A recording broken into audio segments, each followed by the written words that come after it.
Lieutenant Matthew Dare was hired October 1999 as a firefighter and then was promoted to a paramedic in October of 2002. He was then promoted to a fire lieutenant in December of 2008. His leadership skills, medical knowledge, and fire experience has made him a good fit for his latest promotion in February of 2018 to fire medic lieutenant, where he is one of 3 fire medic lieutenants managing and supervising the EMS portion of A shift.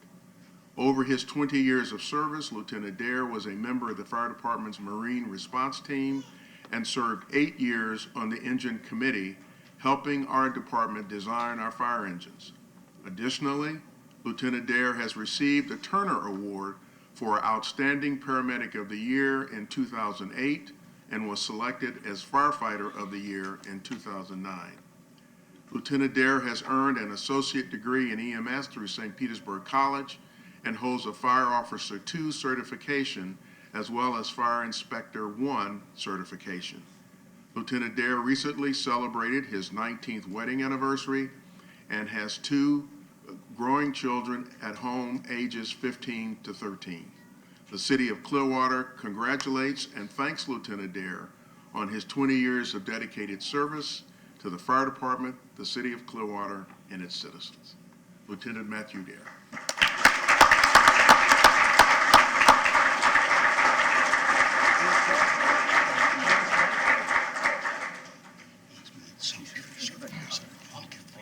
Watch your, oh, no, don't watch your step. Yeah, that got me. Oh, wow. How you doing? Hey, Thank thanks, you, sir. Lieutenant. Congratulations on your Appreciate anniversary, too. Yeah, get your hands full of some other things here too. Thank you. Congratulations. Thank you very much. Appreciate it. Hey, a public service announcement. We no longer have the thing in front that you trip over. So I don't have to tell you to be careful anymore. But it's still a ramp, so pick your But, feet up. huh? Well, it's an elevated. Okay. Ms. Aiken has been with us for 25 years from our city attorney. Wow. You can stay there or you could come out here like everybody else. Are you going to insist on that?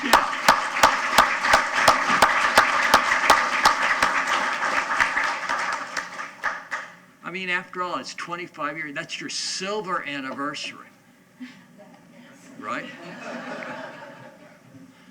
Pamela K. Aiken has served as the Clearwater City Attorney since October 1994.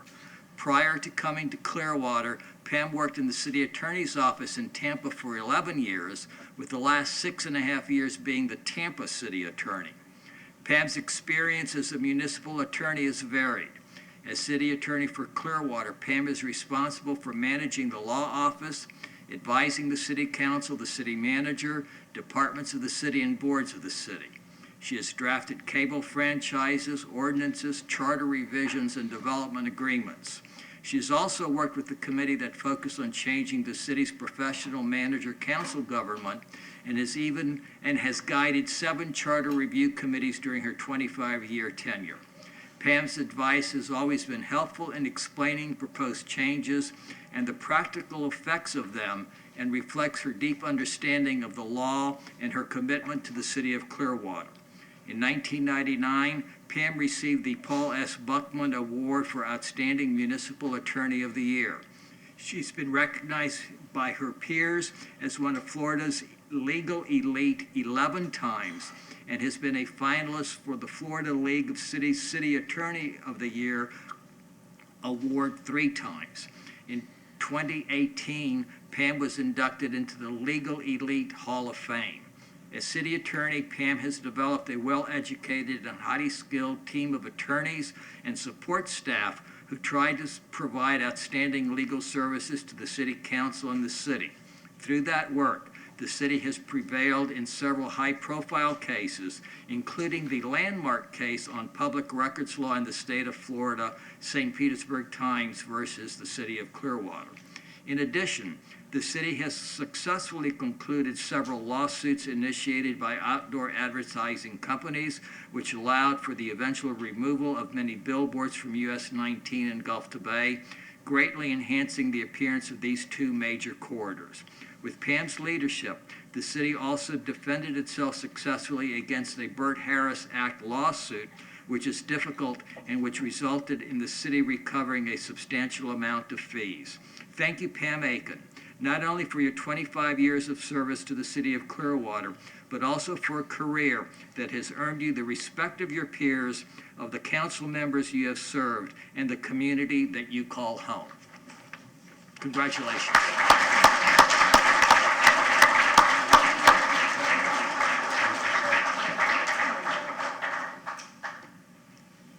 Thanks.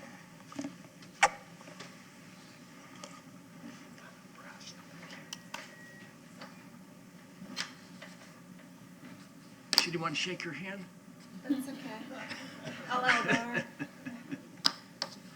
Our bi-monthly team award for September-October is the Get Her Done team. Stephen Delap Volpe Jr., Eric Jewett, Daniel Kassman, and Youssef Toure. Gentlemen.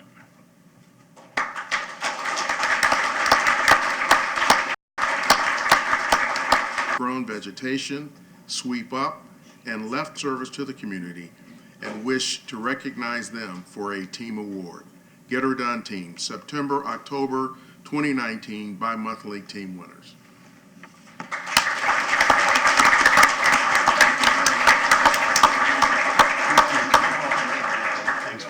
Thank you. Good job. Thank you, sir. Appreciate it. Hey, good to see you. Congratulations. Thanks. Oh, thank you. Hey. Thanks. Thank you so much.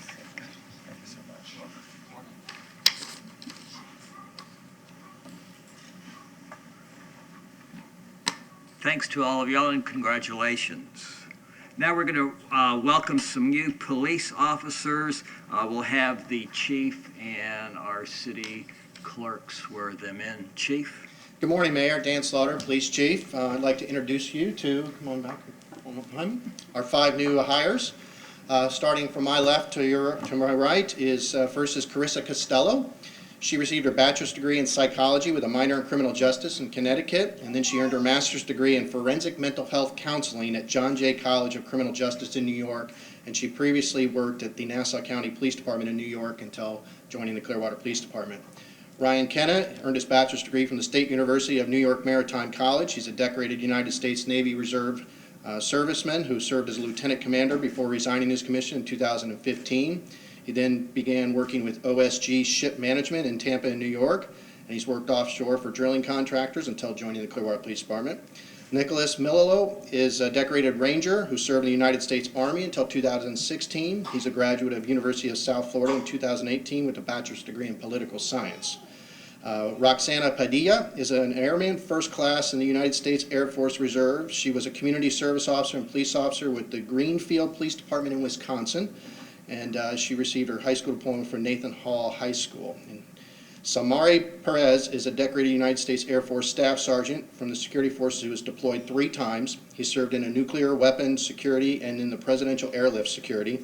Samari attended Lansing Community College and Olivet College in Michigan studying criminal justice, and he began with the Clearwater Police Department actually in June of 24th. We've had him kind of on ice for a little bit till we got a training program. I'd like to ask that I also get an opportunity to recognize Corporal Jared Stiff. Jared, if you can wave in the background. He is our recruiter, and he is doing a fabulous job by looking at the backgrounds of these officers, exactly what we're looking for, people with law enforcement experience and military experience. He's really getting us a really great group of people. And with that, Mayor, I'd ask that you direct the clerk to swear them in. Ms. Call. And Mayor, if we could the family come back? Oh, absolutely. If any family wants to take a picture, you can come up behind the dais. Thanks, Chief.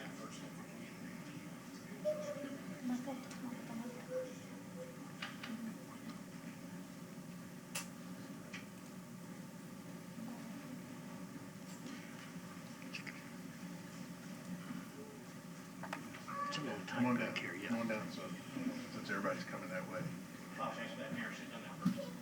Sorry. Just to take pictures.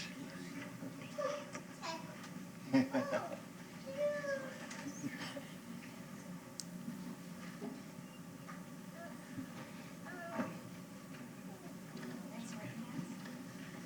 state your name. I, I, Rosie Cornell, do solemnly swear do solemnly swear that I will support, protect, and defend that I will support, protect, and defend the the Constitution and government of the United States of the State of Florida and the state of Florida and the charter and laws of the city of Clearwater, of the city of Clearwater, that I am duly qualified that I am duly qualified to hold office under the charter and laws under of the city of Clearwater, the city of Clearwater, and that I will, well and faithfully, perform the duties of a of a police officer in which I am about to enter.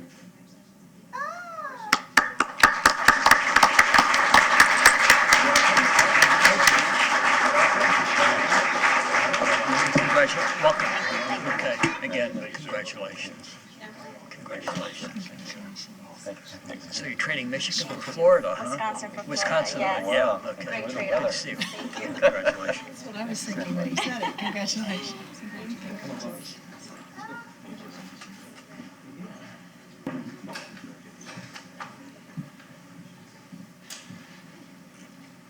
Again, to all of y'all, welcome and be safe out there protecting us from ourselves sometimes. I'd like to recess the work session and call to order the pension trustees for October the 14th. Are there any addition or corrections to the minutes of September the 16th?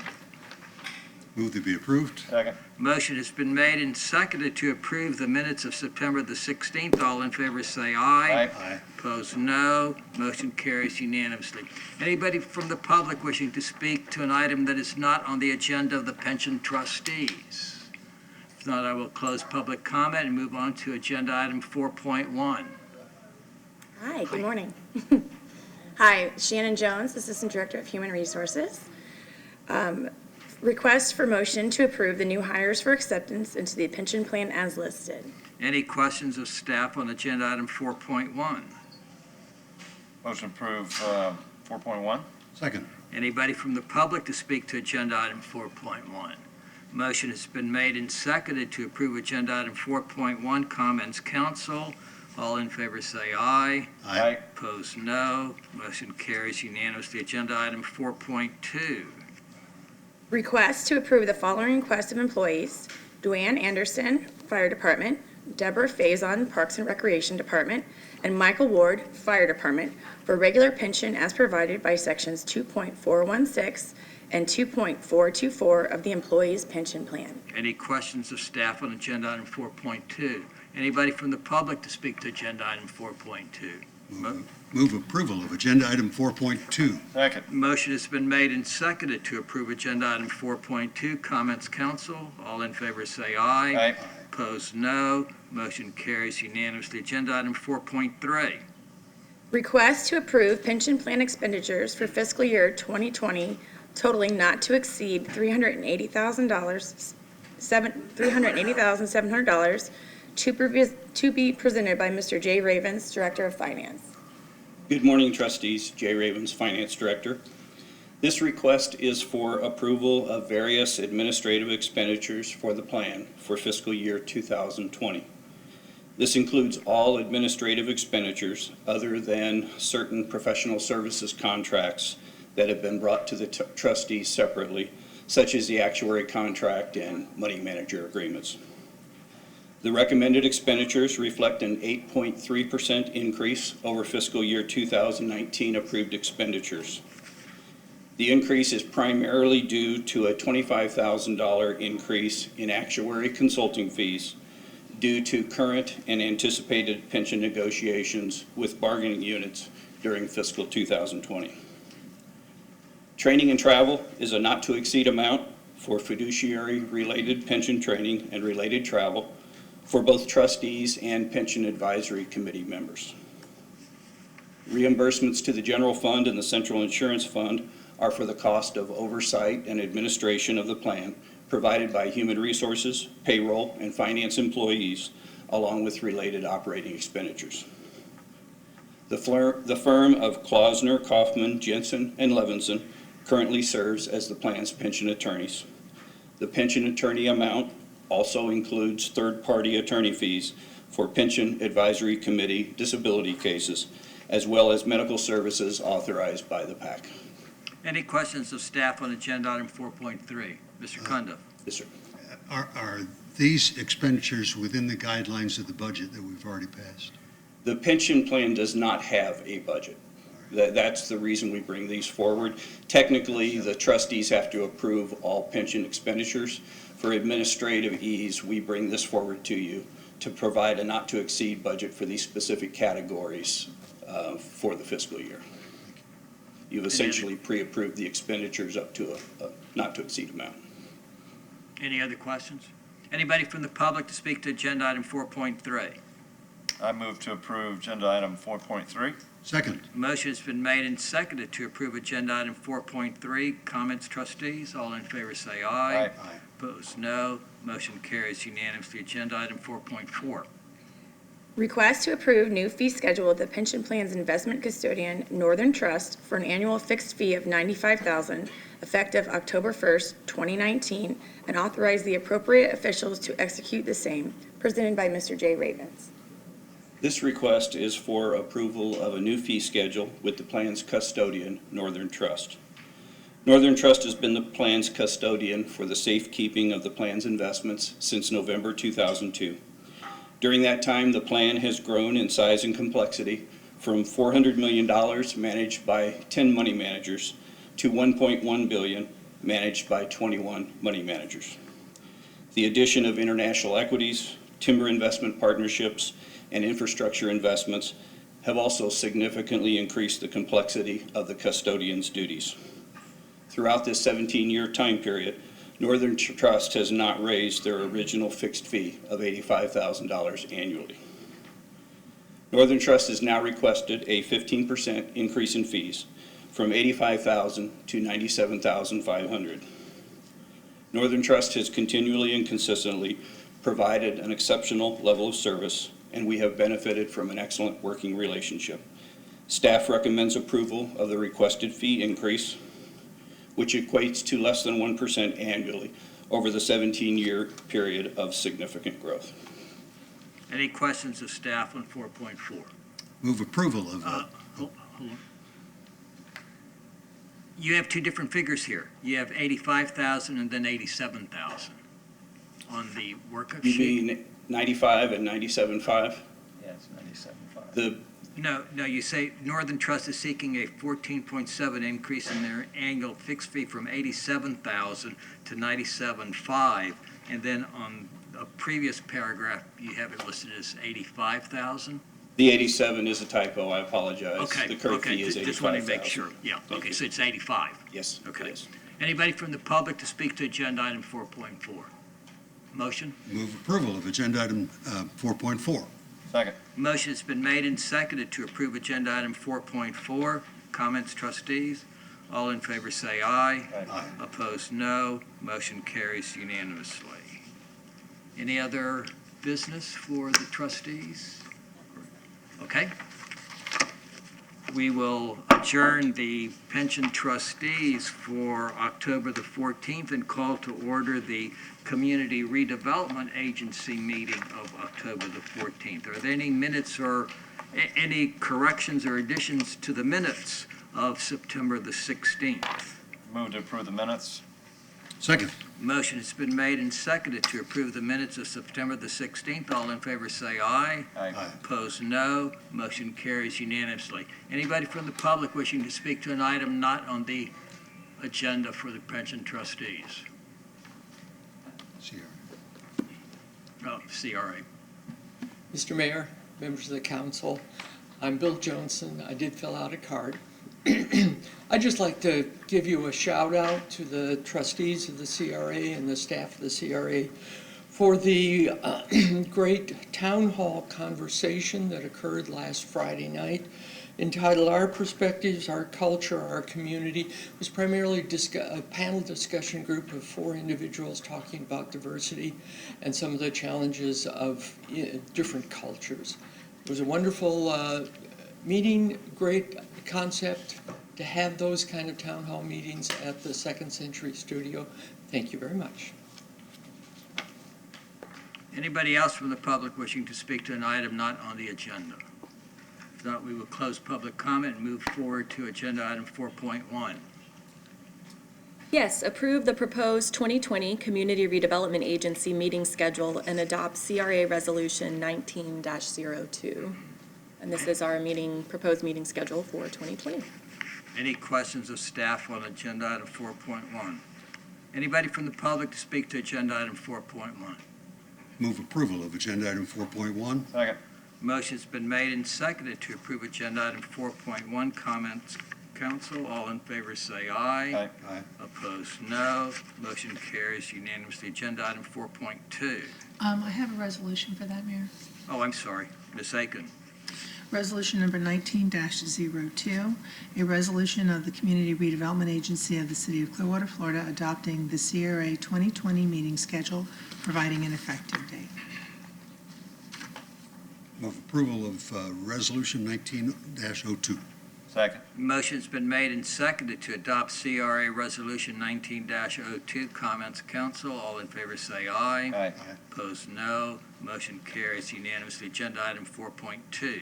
Yes, approve a contract for the sale of surplus property owned by the City of Clearwater located at 610 Franklin Street to the Clearwater Community Redevelopment Agency with a purchase price of $1,006,000 and authorize the appropriate officials to execute same. So this item, you heard wearing your hat as City Council on October 3rd and approved the sale to the CRA. So this is to complete that. There's an appraised value, two appraisals ranging from $1.5 to $2 million. And as we said, the CRA wishes to purchase this property for a little over $1 million. Our intent is to redevelop it as housing, which I'll go into in the next item, the specifics on that. Any questions of staff on agenda item 4.2?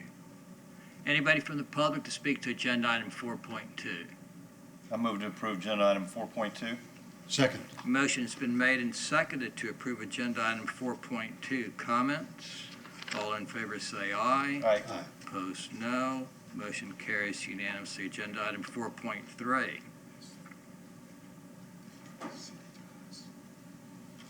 Yes, so.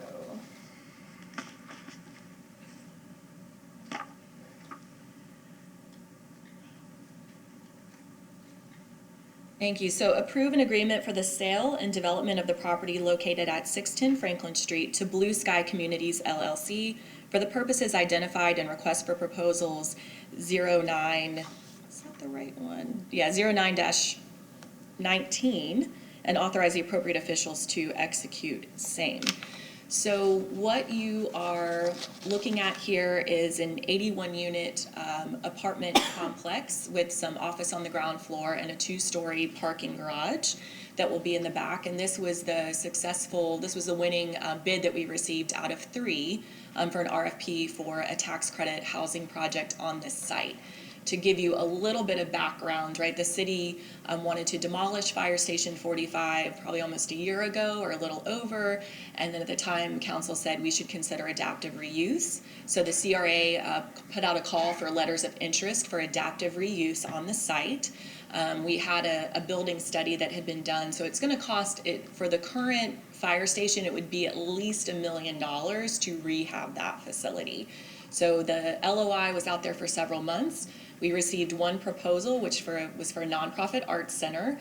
And again, we were looking for adaptive reuse for-profit commercial use. So that wasn't the right fit. Great idea, not the right fit for our downtown strategy. And as we've gone through a couple different market studies, we put out RFPs looking for market rate housing. We know that we have a little bit more work to do in order to attract market rate development. We need Apex 1100 to be fully occupied as the Nolan is, so we can establish what those rental rates are per square foot. We also need to continue to up our foot traffic, right? Those are going to be 2 key factors for us to really attract market rate development. So knowing that we didn't really have retail restaurant for-profit interest, we didn't really have market rate interest, the opportunity came about to do a tax credit project. And the reason why these projects are so successful is that if you obtain the tax credits, in this case, this is a $22 million development, they will receive $17 million in subsidy, right, in order to build this by selling off those tax credits. So for us, with the downtown strategies that we have, I've outlined here, of making use of state and federal opportunities to build workforce housing, with our 18-month strategy for the CRA, again, of building apartment housing to up that foot traffic, this was the right fit for us. So the first step is approving of the development agreement, and then Blue Sky Communities will submit their tax credit application, and then we will know in March if they have received the tax credits. If they do not receive the tax credits, the CRA will still retain ownership of the property and will be able to go out to bid again, or we have the option of sticking with this plan and trying again in another year for the tax credit project.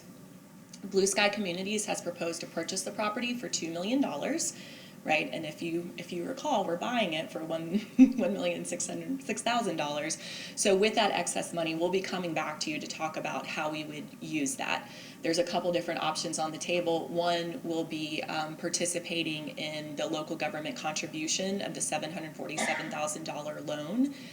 So that's part of it. We could look at building additional structured parking. If we decide that's what we'd like to do, we could look at enhancing the project in some way, whether that would be adding units or adding more to the architectural quality, although I think it's pretty beautiful right now as it is. So we will be coming back in the future, asking your permission, making recommendations for what to do with the additional funding that we receive from the sale of this project. I think just two more things that we'd like to emphasize, and then if you have more questions, I have Sean Wilson, president of Blue Sky Communities here, obviously our attorney, Michael Fuino, and then Chuck Lane from Housing. This proposal stood out because it is truly mixed income, right? It's not serving just one category. There's three categories. So the split of units is across 30% area median income, 60%, and 80% area median income.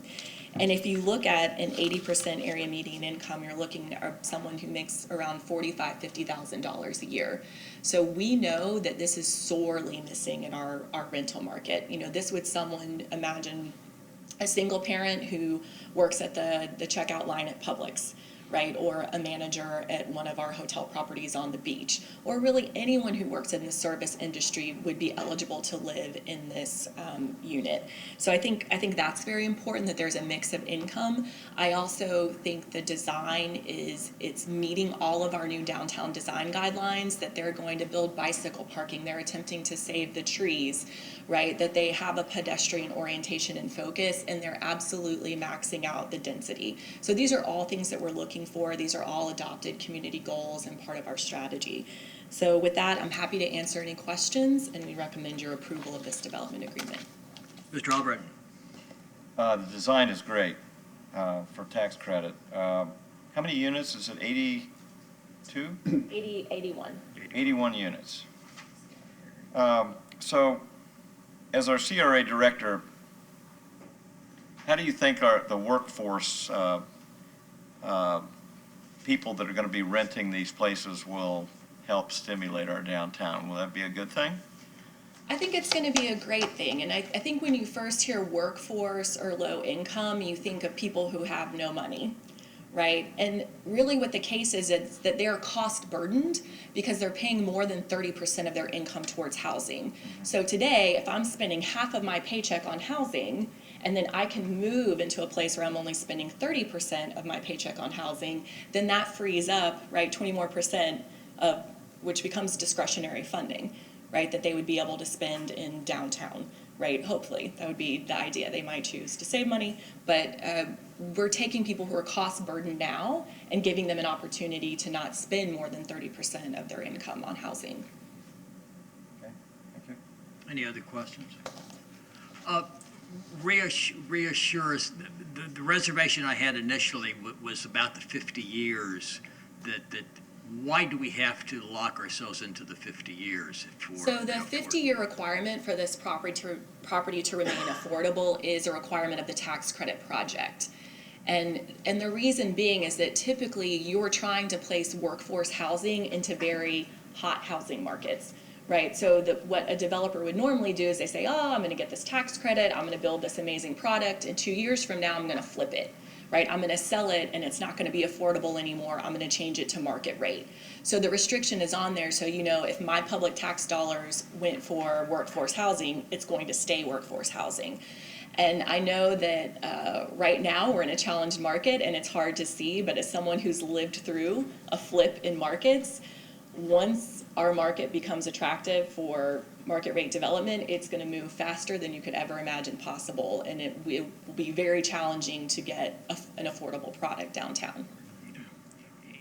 And help me out, we hear a lot about needing affordable housing, and this is going, whether it's for the service and hospitality industry, or even, let's say Morton Plant, or would some of the people there qualify for this? Absolutely. So you're looking at a range of incomes from $20,000 to about $55,000, and that's measured for households that have up to 4 people, right? So again, this is not 100% subsidized. You know, this is affordable. So you have to be working. You have to meet certain income thresholds in order to qualify to live in this building, and it's ongoing. But remember, our income shifted, right? Like maybe a couple years ago, you'd think someone making $40,000, like that, wow, that's a great salary, right? You should be able to afford to live in most places. That's not the case anymore. Someone making $30,000, a family of 3 or a family of 4, they have almost no product to choose from that will cost 30% or less of their income. Okay. And then my last question pertains to the design. Yes. That is what we're going to have when the building is completed. Correct. So the development agreement includes this proposal. So when we're reviewing the plans and going to permitting, this is what we would expect to see.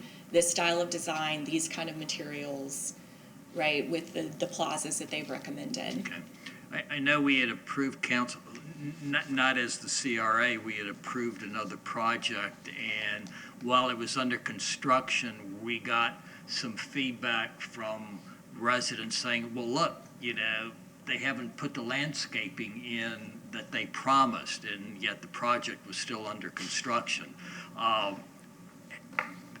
Correct me if I'm wrong, but landscaping is the last thing that's going to be done. Landscaping is always the last thing that will go in. Remember, you have to get your irrigation in underneath, and you don't want to put on plants till you're done with heavy things that could end up on top of plants. I just wanted to make sure that I was correct, you know, and I don't want anybody to say, well, look, you know, they tore down, you know, and look, they haven't put up the trees yet. Well, we haven't put up the trees because that's going to be the last thing that's going to be done. That's exactly right. All right, thank you.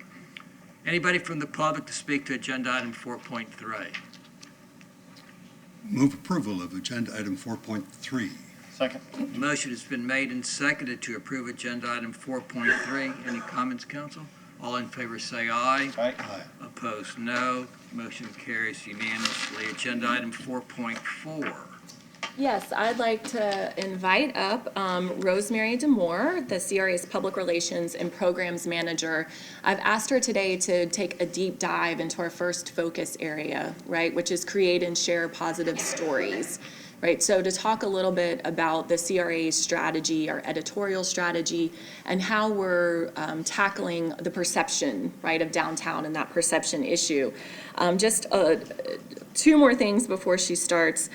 We were recently at a communications conference in Austin last week, and for communications professionals who work for foundations and nonprofits, a lot of them on tough issues, right? Say, you know, equality, restoration of felons' rights, smoking cessation campaigns. And one thing that we know is even though we are becoming more politically polarized as a country, even though we're trapped in these information bubbles and echo chambers, that still the majority of people are in the middle. They are willing to listen, and they are willing to change their mind if we can have a conversation where we find common values. So part of the work that what you're doing and what you'll hear about is we've got to find those common values that everyone can share around connecting to downtown, celebrating downtown, feeling welcome in downtown. Lastly, I'll say we're just very fortunate to have Rosemary. She is an expert in this field. Her master's thesis was on social media and social movements. So I'm very happy that she's part of our team, and she'll do her presentation. We're happy to take any questions throughout and afterwards. Rosemary. Thank you. Thank you, Amanda. It's good to have that hype before we start our presentation. Thank you. So as Amanda said, I'm going to give you a high-level overview of our marketing, advertising, and editorial strategy so far this year and how we have and our plan looking forward. And it's important to note that at the beginning of this year, we spent a lot of time asking ourselves how we might better serve residents of downtown through the content that we create.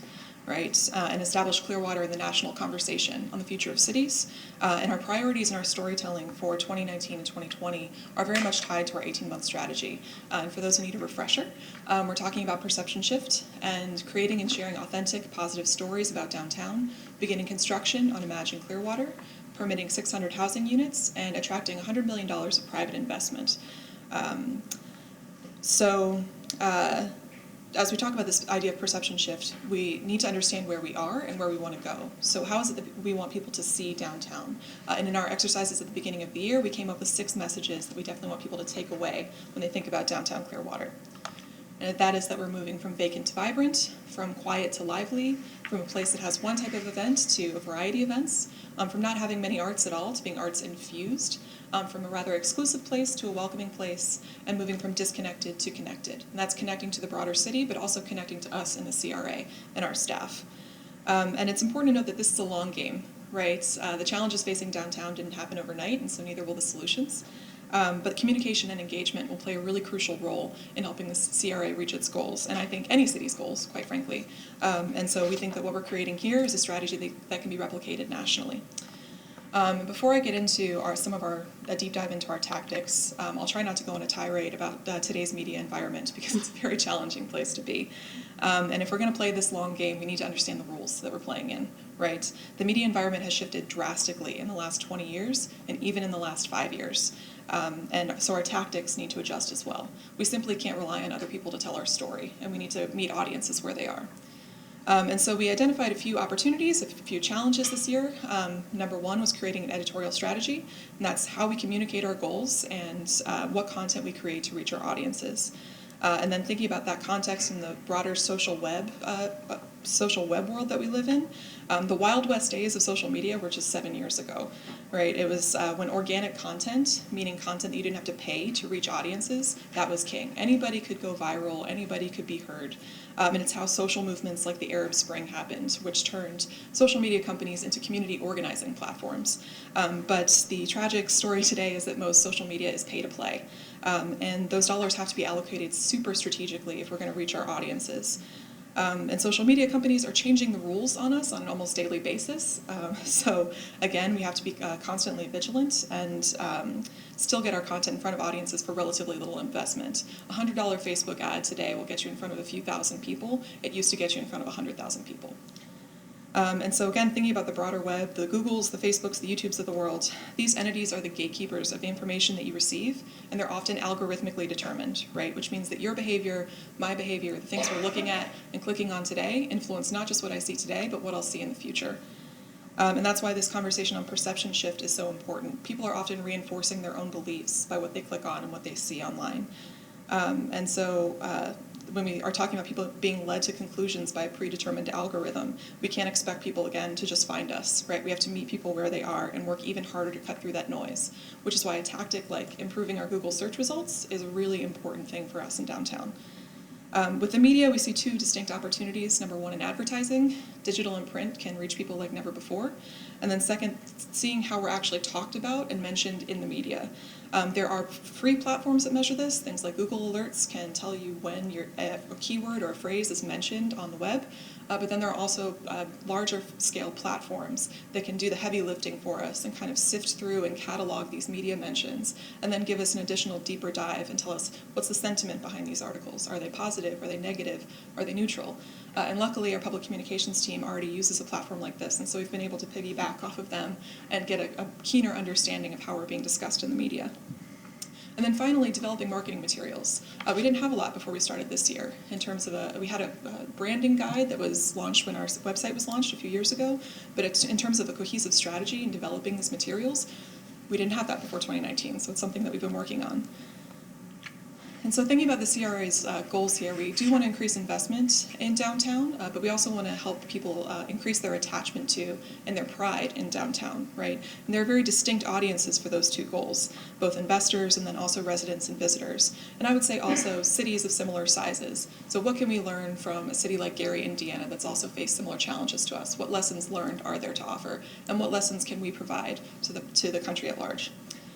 And so where do we begin with all of this? Knowing that our programming and messaging are tied together, we needed to develop this editorial strategy to focus on our efforts. And those 6 messages that I mentioned before, from vacant to vibrant, from quiet to lively, that's our guiding star. Everything we do has to hit one of those 6 messages, if not more. And now that we know what we want people to think, where do we reach them? Thinking about our core channels, obviously our website, downtownclearwater.com, social media, predominantly Instagram and Facebook, our email platform, traditional media, advertising in digital and print, and then thinking about also strategic partners that we can work with to spread this message, be it city departments or regional organizations and entities. And knowing what we want to say, where we want to say it, how do we refine it even further. We've identified and spent a lot of time at the beginning of the year coming up with 3 key stories that we want folks to take away. These aren't the only stories that we're telling of downtown, but these are 3 kind of larger buckets that we can fit a lot of content into. And we think that these things demonstrate that the perception that there's not a lot happening in downtown just isn't true, right? And it's the CRA's role and responsibility to either act as a catalyst through our programming or to help connect the dots for folks for things that we're not directly involved in but know benefit the community at large. And so our first story is on business and merchant success stories. We had some key examples this year: the opening of the Apex 1100 apartment complex, getting to the Live in that live, work, play model, the opening of the Ring, which is the region's first co-working space focused on wellness. It's the first in the region, but it's only 2nd in the world, which is a pretty big storyline. And then obviously Know Before, which is headquartered in downtown, reached unicorn status this year, and it's the only unicorn in Tampa Bay. It's pretty great. In inclusive and vibrant public spaces, we actually had a lot of appetite for this year. In our holiday extravaganza at the end of December last year and happening again this December, we've had a number of activities that activate downtown. One of the key ones that's featured in a photo here is our outdoor movie nights, which we had more than 100 people show up on a Sunday evening in downtown Clearwater to watch a movie outdoors, which was pretty exciting for the first time that we tried this. Our partnership with the planning department to put together a pop-up park and community mural for the PSTA's Spring Break Jolly Trolley program. You can see a couple photos of people engaging in that public space and realizing they can have playful and engaging public spaces that are creative. And then finally, the Urban Conga. Their exhibition Oscillation in June of this year was in Station Square Park, and it has actually led to a further partnership with them for November of this year. They'll be at Second Century Studios for a 3-week exhibition on playable cities, providing opportunities for the public and city staff to figure out how we can make our public spaces more creative, more engaging, and above all, fun. And finally, thinking about the role of arts and culture in downtown revitalization. Our mural program completed in January of this year. Our Sculptures 360 program is all throughout downtown. And then we had a wonderful showcase in June of this year, which looked at groups that are working in the intersection of art and technology. And that actually led to a partnership with us with USF's Access 3D Lab. And they're going to be producing an augmented reality installation on one of the murals, the Community Dot mural on the Garden Avenue garage. But our crown jewel of arts and culture this year was definitely the Dreams of Dolly exhibit at Second Century Studios. And it was from January to June, in case anyone forgot. But it was a first for the region, the first time the Dolly Museum had ever done an exhibit like this, and increased attendance at Second Century Studios by over 400% this year. And we know that it resonated with the community for a variety of reasons, but most recently because we won the Creative Loafing's Best of the Bay 2019 award for Reader's Choice. The Reader's Choice aspect here is really important because it means that our community voted on it. And the fact that we received this award, which is the first for the CRA, was pretty exciting. So thinking about 2019 and looking forward to 2020, 2019 was a big building blocks year. We didn't know what we were tracking, and we didn't know who we were reaching, and now we do. Metrics reporting was really key for us this year, not only our web traffic, but also social media, our email platforms, and advertising platforms. Again, how are we allocating our dollars super strategically? You can see a snapshot of our web metrics here for our referral traffic on our website from August and July of this year. And you see that blue portion of the pie chart is organic search. And that's the people who are using Google and maybe like the 20 people who are using Bing. And they can tell you that they're searching the downtown Clearwater or Clearwater as a reference there. And that goes to show you how important that audience is for us of organic search and why we need to appear at the top.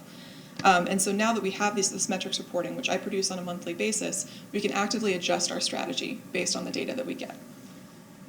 And speaking of our website, we had significant updates this year. And you can see our Instagram profile at the end there with a great photo of the mayor from last week. But downtownclearwater.com had significant updates. Number one, ADA compliance. It's important to us that we meet the city's threshold for ADA compliance. We were at the bare minimum at about 60% compliance. We've moved it up to 80% this year. So our web team spent a significant amount of time. And we want to make sure that everybody has access to this site, which is why, again, making it more mobile friendly. You don't just have to have a desktop or use your desktop in order to have a good user experience on downtownclearwater.com.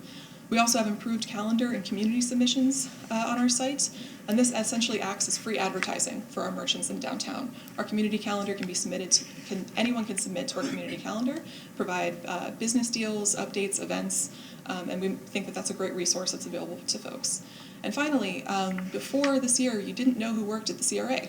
You had no access to staff, and you didn't know how to reach them. And so if you wanted to work with a CRA, you had to know someone at the CRA before 2019. So we think that that's pretty important, that you're able to access us and see not just who the staff are at the CRA, but also specific projects that we work on, so you can reach the right person for the project that you're working on in the community. Our email platform is a great way to engage with folks who are already engaged. They've given us their precious resource of their email address, and we take that very seriously. We've grown our subscribers by over 15% this year and have been able to segment our lists based on people's interests. People who signed up during the Dreams of Dolly exhibit, for instance, can also get updates on the augmented reality project that we're doing, because if you're interested in virtual reality, you might also be interested in augmented reality. And our monthly newsletter has an open rate of 26.3% and click-through rate of 5.9%, which on its face might not look great, but looking at the statistics at MailChimp, which is our platform, the average open rate is around 17%, and average click-through rate is a little over 1%. So we're exceeding those expectations set by the platform. And then finally, we've expanded our advertising this year, thinking about how we might reach new audiences in new ways and new places. And what local and regional publications are actually going to help us reach our goals. We were in the inaugural Invest Tampa Bay magazine this year with a full-page ad, and have actually doubled down on that for next year, doing a full-page ad and then also a 7-page spread on investment opportunities in downtown Clearwater, which again reaches a key target audience for us. We've also expanded advertising in publications like Creative Loafing and the Jolly Trolley, meeting people again in different points in the region and community that we think will then come to our website and learn about the CRA. And an important component in this year, we didn't have stock photos, we didn't have stock footage, and we didn't have canned messaging that we could use for advertising opportunities as they came up. We were fairly reactionary. Now we have these things. We invested a lot of time in making sure that we have appropriate images, appropriate messaging to go with new ads as they come up, so we can be more proactive in the future. And then thinking about social media, obviously again, we're tracking who we're reaching, what we're posting, and how far it's going. But we also wanted to create a few fun and engaging moments for folks on social media this year, and had 2 really great campaigns. And want to give a huge shout out to Allie Chandler and Emily Johnson in the Public Communications Department for their design work. They are really spectacular, and you can see some of the results here. We came up with an Instagram GIF campaign, which you can use in your Instagram stories. It's also available on Giphy.com. This is just a sampling of 3 that we have on Giphy. We have 15 in all, and I believe these have been viewed over 1 million times since the launch in May of this year. Again, just creating kind of fun moments about downtown, and the great thing is that while this was piloted and launched in downtown, it can apply to the whole city. Every neighborhood could develop their own GIFs, let's say, or you could develop specific ones for the beach, or the aquarium, or for specific events like Clearwater Jazz. And then the second fun campaign that we did this year was Facebook profile photo frames. And I believe in getting people's consent to use their data from Facebook, and to show you that we don't just talk the talk, we walk the walk at the CRA. Here's an example of the 2 Facebook profile frames that we came up with this year, featuring Amanda's profile and my own profile. It's also just a lovely photo of me, and I like to make sure that people see it. So, this is an example of like a very simple tactic that you can use to create that kind of clickable civic pride, right? This is a low cost and low risk test that we can do to see how people can use platforms like this. And I hope to see everybody up here changing their Facebook profile frames this week. And so that's just an example of some of the things that we're thinking about this year. And moving forward to 2020, obviously we're expanding our media partnerships and advertising. Again, doubling down on Invest Tampa Bay, exploring partnerships with the Tampa Bay Times digital team. And then in the interest of not reinventing the wheel, we're working with departments that have similar goals or similar audiences to what we're looking for. And again, another shout out to Audra Aja from the Economic Development Department. She's been a fantastic partner in some of this with the 83 Degrees Media contract that we have. They're developing editorial content focused on downtown. And then Tampa Bay is Awesome, which will use creative and fun, engaging social media posts for their hundreds of thousands of followers in the area. And then other things that we're thinking about, how might we use op-eds to talk about what's happening in downtown, tie it to our 18-month strategy, and then how might we place downtown Clearwater in the national conversation on the future of cities through national and trade publications, getting featured in Urban Land Institute, or platforms like City Lab, which again focus on future of cities. So that was a high level and hopefully quick overview of what we're working on with marketing and advertising and editorial. I'm happy to take any questions you might have. Any questions of staff? They're not going to put our pictures up No. as trustees. We can do that. I'm not going to let you off that easy. Okay. Okay, first off, thanks for all the work that y'all are doing. But it troubles me a little bit because this is all the work that we're doing, our staff is doing. We have a downtown partnership. We have a downtown development board, and not once did I hear you mention that they're working with us on any of these things. And so that leads me to believe that they're not. Well, I think there are definitely opportunities for us to work with the DDB and Clearwater Downtown Partnership as well. With the DDB, we had the great opportunity of working with USF's Access 3D Lab. That's actually funding through the DDB, but we've been able to put this together. And I think that they'll be strategic partners for us as we think of other opportunities through events or campaigns like this. But yeah, that's definitely... But number one on your list of things to do, downtown Clearwater is moving from vacant to vibrant. Mm-hmm. And we know that there's an awful lot of property that the city of Clearwater does not control in the downtown. Mm-hmm. And what are these other, I mean, that makes your job a whole lot more difficult because you don't, we, the city, the CRA doesn't control this property. Mm-hmm. And these other organizations and all are supposed to be helping us promote the downtown. Mm-hmm. And yet, I didn't hear you mention them one time. Well, there's another opportunity that the DDB is funding this year, which is 2 viral video campaigns. One is with residents that might share authentic and creative stories about downtown, 60-second videos that can be shared on social media, and then a larger scale video campaign that'll work with a professional video production company. I'm not going to push this, okay, because it's not a question that you can answer and it's not fair. But as we go forward, these other, I mean, again, our hands are tied, correct? We don't control the property. And for them to think, and for the community to think that we can change it from vacant to vibrant, from quiet to lively, just because we're using social media extensively and trying to promote ourselves, we need help. And I think that that's where I'm so sort of frustrated in what y'all are trying to do, because everybody, well, the city's not doing anything. Well, it appears that we're doing an awful lot, but we just can't control the outcome. Sure. And Mayor, I'll speak a little bit to that. I think because the perception, the perception of vacant, that there's nothing going on, right? That's where we're starting now, where actually there are businesses here and there are things that are going on. So this is our kind of first baby step to say, recognize what is here. And then as you're describing, there's no way we move forward without other partners. And part of what the social media strategy and editorial does, it starts to generate more talk about what's happening and start to up that interest and perhaps peer pressure, right? Of, hey, this is successful, this is going on, maybe you should take other actions, property owner, and you should do some other things and fill those spaces. And I think you are correct. I mean, since the CRA does staff the DDB, right? They are being supportive in their funding to shift to some more marketing and advertising. For our other downtown organizations, with the exception of the Chamber of Commerce, they're all volunteers, right? They do not have paid staff, and that capacity, the capacity of our downtown organizations is a big concern, right, for us, of how are we gonna accomplish more if we don't have, other strong organizations to partner with. We're taking the right step, I think, of trying to bring people downtown with the agreement that we just signed, for the apartment complex, I mean, that's something that we're doing.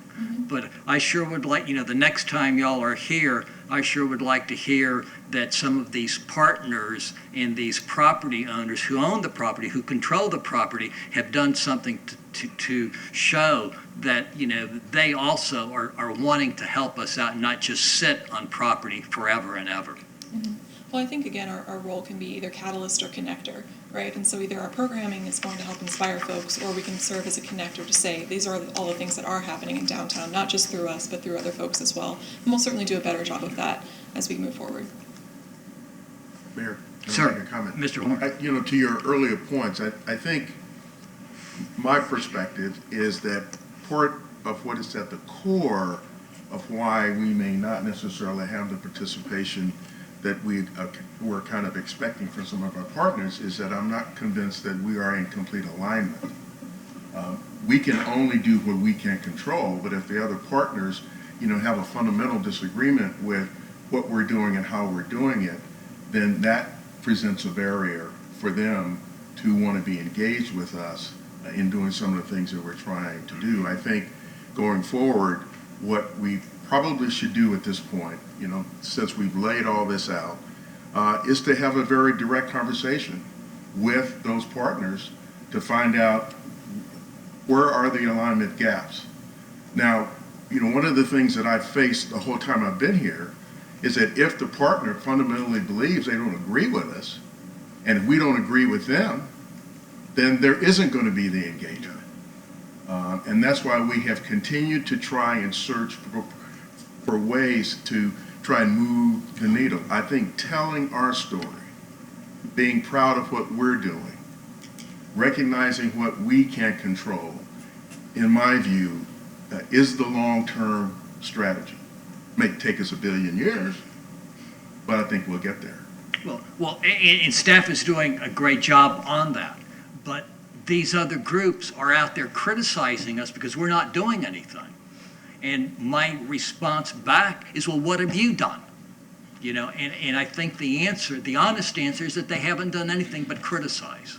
Our approach is, and they make it a whole lot difficult for our staff to continue to do the work that it's trying to do to benefit the entire community. our approach is to stay positive, and in everything that we do, and because we can't get any utility out of hitting them across the brow.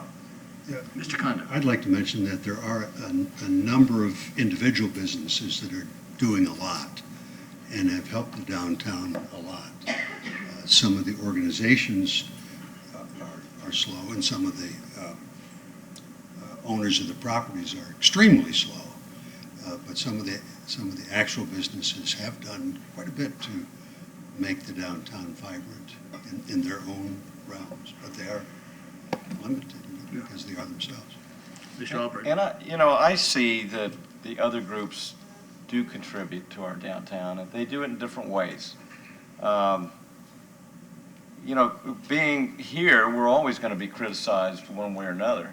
But kind of what the city manager said, sometimes they're not always in alignment. But what they do, we don't recognize a lot of things they do. And now we've got the chambers coming together that they do an awful lot for the community. The DDB, I serve as ex officio on that. I know that they're devoted to getting things done. So I think staying positive is always a good thing, and we will all come together with maybe common goals, and they'll be there to help, when we get there. So it's difficult for everybody right now downtown. That's why we do have so many other groups that are really trying to figure out what it is we need to do. So I appreciate what you showed us today. I think it's a good direction. Thank you. Any other business for the CRA? No, just two updates. I did want to let you know that we will not be able to complete negotiations with Hop Daddy / Salty Bowl Brewing. We were just unable to reach a final agreement. One sticking point was that they wanted to be automatically allowed a larger expanded of uses than what their proposal initially proposed. So, we'll be circling back with you on next steps for that property. And that the Nolan. Okay, hold on. Just to refresh for people who may be listening and not familiar with what you're talking about, expand a little bit about who this group is. Correct. So this was this summer, we'd come to you with a recommended redevelopment proposal for 115 South MLK, which is the white warehouse in the adjoining vacant lot, to be redeveloped as a brew pub, microbrewery, or restaurant.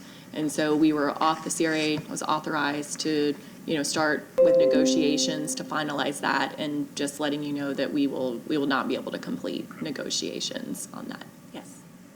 Mr. Albert. How are we doing with the other incentive program guideline? I mean, I know that August or October the 1st was a deadline. Are we extending for a couple of them? Would you talk about that? So Tequila's was able to meet the deadline. They have received a temporary CO. So they have that, which qualifies them, and they're working towards their opening date very soon. And then the Nolan, NM Residential, who owns the Nolan, submitted full applications for the three sites that they were pre-qualified for. There are 3 spaces. Yeah. So I'll be bringing that to you in various pieces in November and December. But they're looking to do a smaller food hall. In the largest space, a self-serve beer and wine place, and then a coffee house. And this is typical for them in other developments. They have run their own businesses, so they are the owner and they will serve as the tenant. They'll set up separate businesses and operate those and do the build-out of those spaces. So we will have 3 grant requests. They've been pre-qualified, and they will be bringing forward those 3.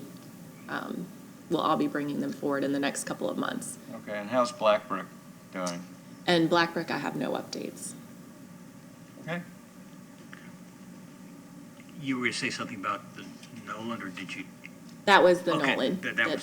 those 3 grants. Exactly, okay. And finally, I'll just say that we're going to trademark clickable civic pride as we continue to work through that. And with this presentation, I know that our budget shifted a lot this year to spend more money on marketing and advertising. I just want to reassure you that we're doing that with targets, with purpose, and with data to make sure we're doing that effectively. So I just want to, any more information you need, we're happy to provide it.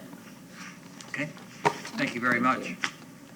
We will adjourn the CRA and reconvene the work session for October the 14th. Agenda item 4.1. 3.1, 3.1, I'm sorry. support the Florida Gulf Coast Hope Spot and adopt resolution 19-28. Ms. Boyle. Good morning, Mayor and Council. Sheridan Boyle, Sustainability Coordinator for the City of Clearwater. I'm here today with Ray Bouchard of Blue Green Connections, a local nonprofit devoted to spreading awareness of our local marine ecosystems. This morning, we will introduce the new Florida Gulf Coast Hope Spot that was recently created by Mission Blue, an organization founded by world-renowned marine biologist Dr. Sylvia Earle, who's actually a native to Dunedin. Ray and his team of Vicki Love and Tracy Tippin were responsible for nominating the Gulf Coast Hope Spot, and he's here to provide information on the designation and how it will benefit the region and our city. After his presentation, I would like to elaborate on how the designation supports our city's vision and discuss a resolution in support of the Florida Gulf Coast Hope Spots. So with that, I would ask Ray to come up, and we will go through a presentation, and you'll just click here. Okay, great. Just to start with, to give you a little background on me, I have very deep roots here in Clearwater, as well as the county. My great-great-grandfather, Daniel McMullen, and his brother James built the oldest dwelling in Pinellas County, which was originally built at Bayview, now moved to Heritage Village. I was born at Morton Plant. My grandfather rode horseback with guns to protect the building of our first courthouse in Clearwater so that we would become the county seat. That said, I love Clearwater. And what are we talking about? The Hope Spot now? Yeah. Would you like to start on this page? Yes, and you'll just click as you go through. Click here. Mhm. What is a Hope Spot? Okay, Hope Spots were introduced in 2009 by Dr. Sylvia Earle as special places critical to the health of the ocean. As Sheridan mentioned, Dr. Earle grew up in Dunedin and became one of the world's leading oceanographers. These special places have unique ecological features, which our Gulf of Mexico has along the Florida Gulf Coast. We'll describe those later. A diversity of rare and threatened species. We have over 100 endangered species that live in the Gulf of Mexico. We have several critically endangered species. We also have spawning and nursery areas that are critical to the health of the ocean and all of its life. Historical and cultural and spiritual values. We can think of Tarpon Springs for this. The economic importance to our community, which all of the west coast of Florida thrives on tourism, and our economic development is mostly tied to the health of the water that we enjoy for our vacations and other people come here to enjoy. Hope Spots are nominated by individuals, groups, or communities and approved by the Mission Blue Council. The Mission Blue Council is made up by members of the IUNC, International Union of Conservation of Nature, IUCN. What Hope Spots are not? Another click. Okay. Hope Spots are not a legal designation.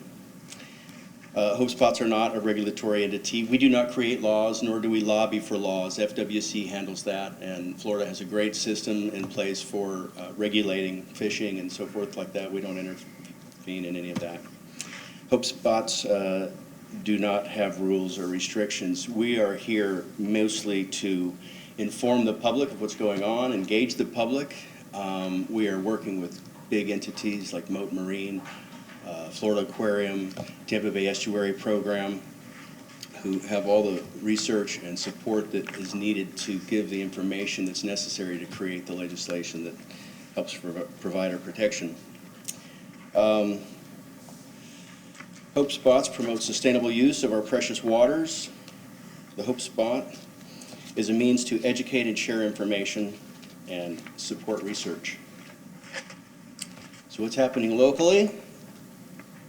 Here's not local, but this is the Hope Spots around the world. And you can see there's over 120. We just became the 120th Hope Spot that was designated. We'll move on to the local. This was designated in August of 2019. It extends from Apalachicola Bay to 10,000 Island, which is just south of Marco Island. Apalachicola Bay was chosen because of the problems with the oysters. I worked on a film many years ago, and sorry for my beard, but I'm in a series and I have to wear this.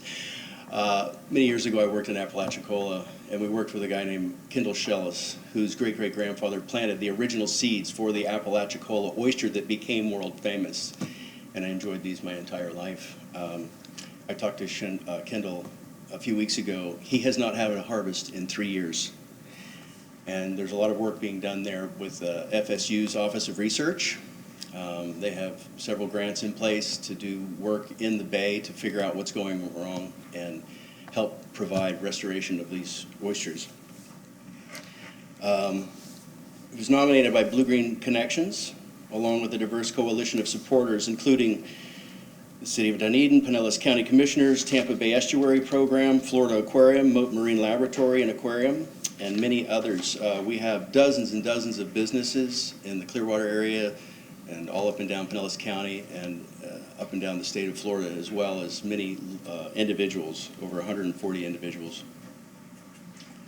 So this gives a little bit more of the area that we're talking about. It's from Apalachicola Bay down to 10,000 Island, up to 200 miles offshore, which contains many, many specific coral and essential fish habitats. The reddish area, the pinkish area, the coral area, is all benthic material that is critical to the survival of all the species that live in the waters. I know a lot of this is going to be technical and maybe not very interesting to everybody, so we'll leave that alone. We have a large area. It's one of the largest hope spots in the world. Now, let's see. I think that's, One more time. There. here we go. So when I first learned about the Hope Spot and I first made contact with Ray, or actually you made contact with me, I was really excited about it. I may be biased because I have a background in biology, but it was something that I see as really shedding a lot of light to our area, and I also think it really aligns with the city's goals. So specifically, the Florida Gulf Coast Hope Spot aligns with the city's comprehensive plan that calls for the preservation of living and non-living coastal zones. The Hope Spot will encourage this type of preservation through public outreach and school events, through restoration and cleanup activities of our coastal areas, by encouraging data gathering and sharing to support research, by enabling information sharing among research organizations and other stakeholders, and promoting sustainable initiatives such as sustainable commercial and recreational fishing, improving water quality, and increasing clean energy. Ray, could you actually click one more on the slide for me? We can show that one. There we go. Oops, sorry. Can I go back, or is that okay? Let's see here. I put up that little sign. That is one more. And click one more time. Perfect.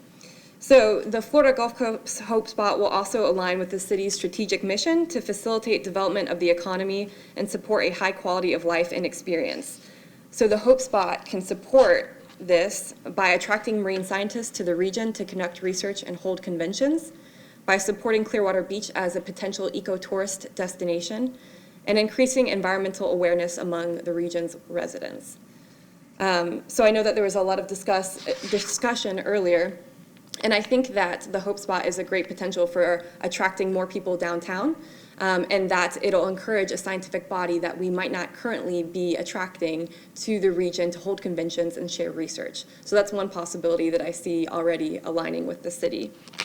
And as you can see as well, there was a large degree of community support for this designation. The Hope Spot supports our environment, our recreational opportunities for residents, our draw for visitors, our beach-based businesses, and who we are as a community. So with that, I would like to thank you for listening and open discussion about the Hope Spot, as well as the potential resolution in support of the Hope Spot that you have before you this morning. Council, any questions? No I did, questions? but you answered them. Okay. So, no other questions? No question. All right, we do lots of beach cleanups. We have volunteers that come out, service groups. Other than that particular program, what other programs are you envisioning that we're going to ask people to participate in? We have educational programs that we're initiating right now through Blue-Green Connections. We have people that are lining up to go into schools and teach kids about the importance of our waters. This is one of our big goals for Blue Green, is to create an educational outreach to the public. We have a girl in Tarpon Springs called Paige. Her family owns the Tarpon Springs Aquarium. She has a YouTube channel called Paige's Planet. She goes into the schools and she teaches kids about marine life and different scientific things like that. So have we gone to the school board and asked them to also? We're in the process of connecting with them at this time, and we have a good response right now. We just don't have a program set in place for that, Okay. but it's being developed as we're. Okay. And then you mentioned the oysters, and, being from Tarpon, I remember going off of our old pier there, scalloping. Are we doing anything along those lines to help bring back, to the area? There's a lot of work being done right now, both through Moat Marine. Tampa Bay Estuary Program has great programs that are set up. Obviously, I will read one little statement from Ed Sherwood, who's the Executive Director of the Tampa Bay Estuary Program. He says, "The recent designation of the Florida Gulf Coast as a Mission Blue Hope Spot is a true win for our region. Globally significant coastal ecosystems such as oysters, seagrass, mangroves, salt marshes, freshwater springs, and wetlands important to both the environmental and economic quality of our region will benefit greatly." One of the things that happened in the growth of our population here after the boom of the invention of air conditioning was the boom here. we had a lot of effluents that were going into the waters. From 1950 to the late 70s, early 80s, we lost 90% of the seagrasses in the Tampa Bay area due to poor systems that were set up for cleaning our waste. Now that has all been regenerated, and we are above the 1950 levels on our seagrass. Unfortunately, and as I can remember as well, our scallops have not done very well up in this area. We've got scalloping north of here in Pasco and Hernando, but we're trying to develop ways to repopulate these scallops in this area, and we don't understand quite why yet. But there's a lot of research being done to help find that out. So this would help in that regard? Absolutely. Okay. We're bringing in scientists from around the world. The International Union of Conservation of Nature are sending scientists here to help moat and other great facilities, including hopefully Clearwater Marine Aquarium,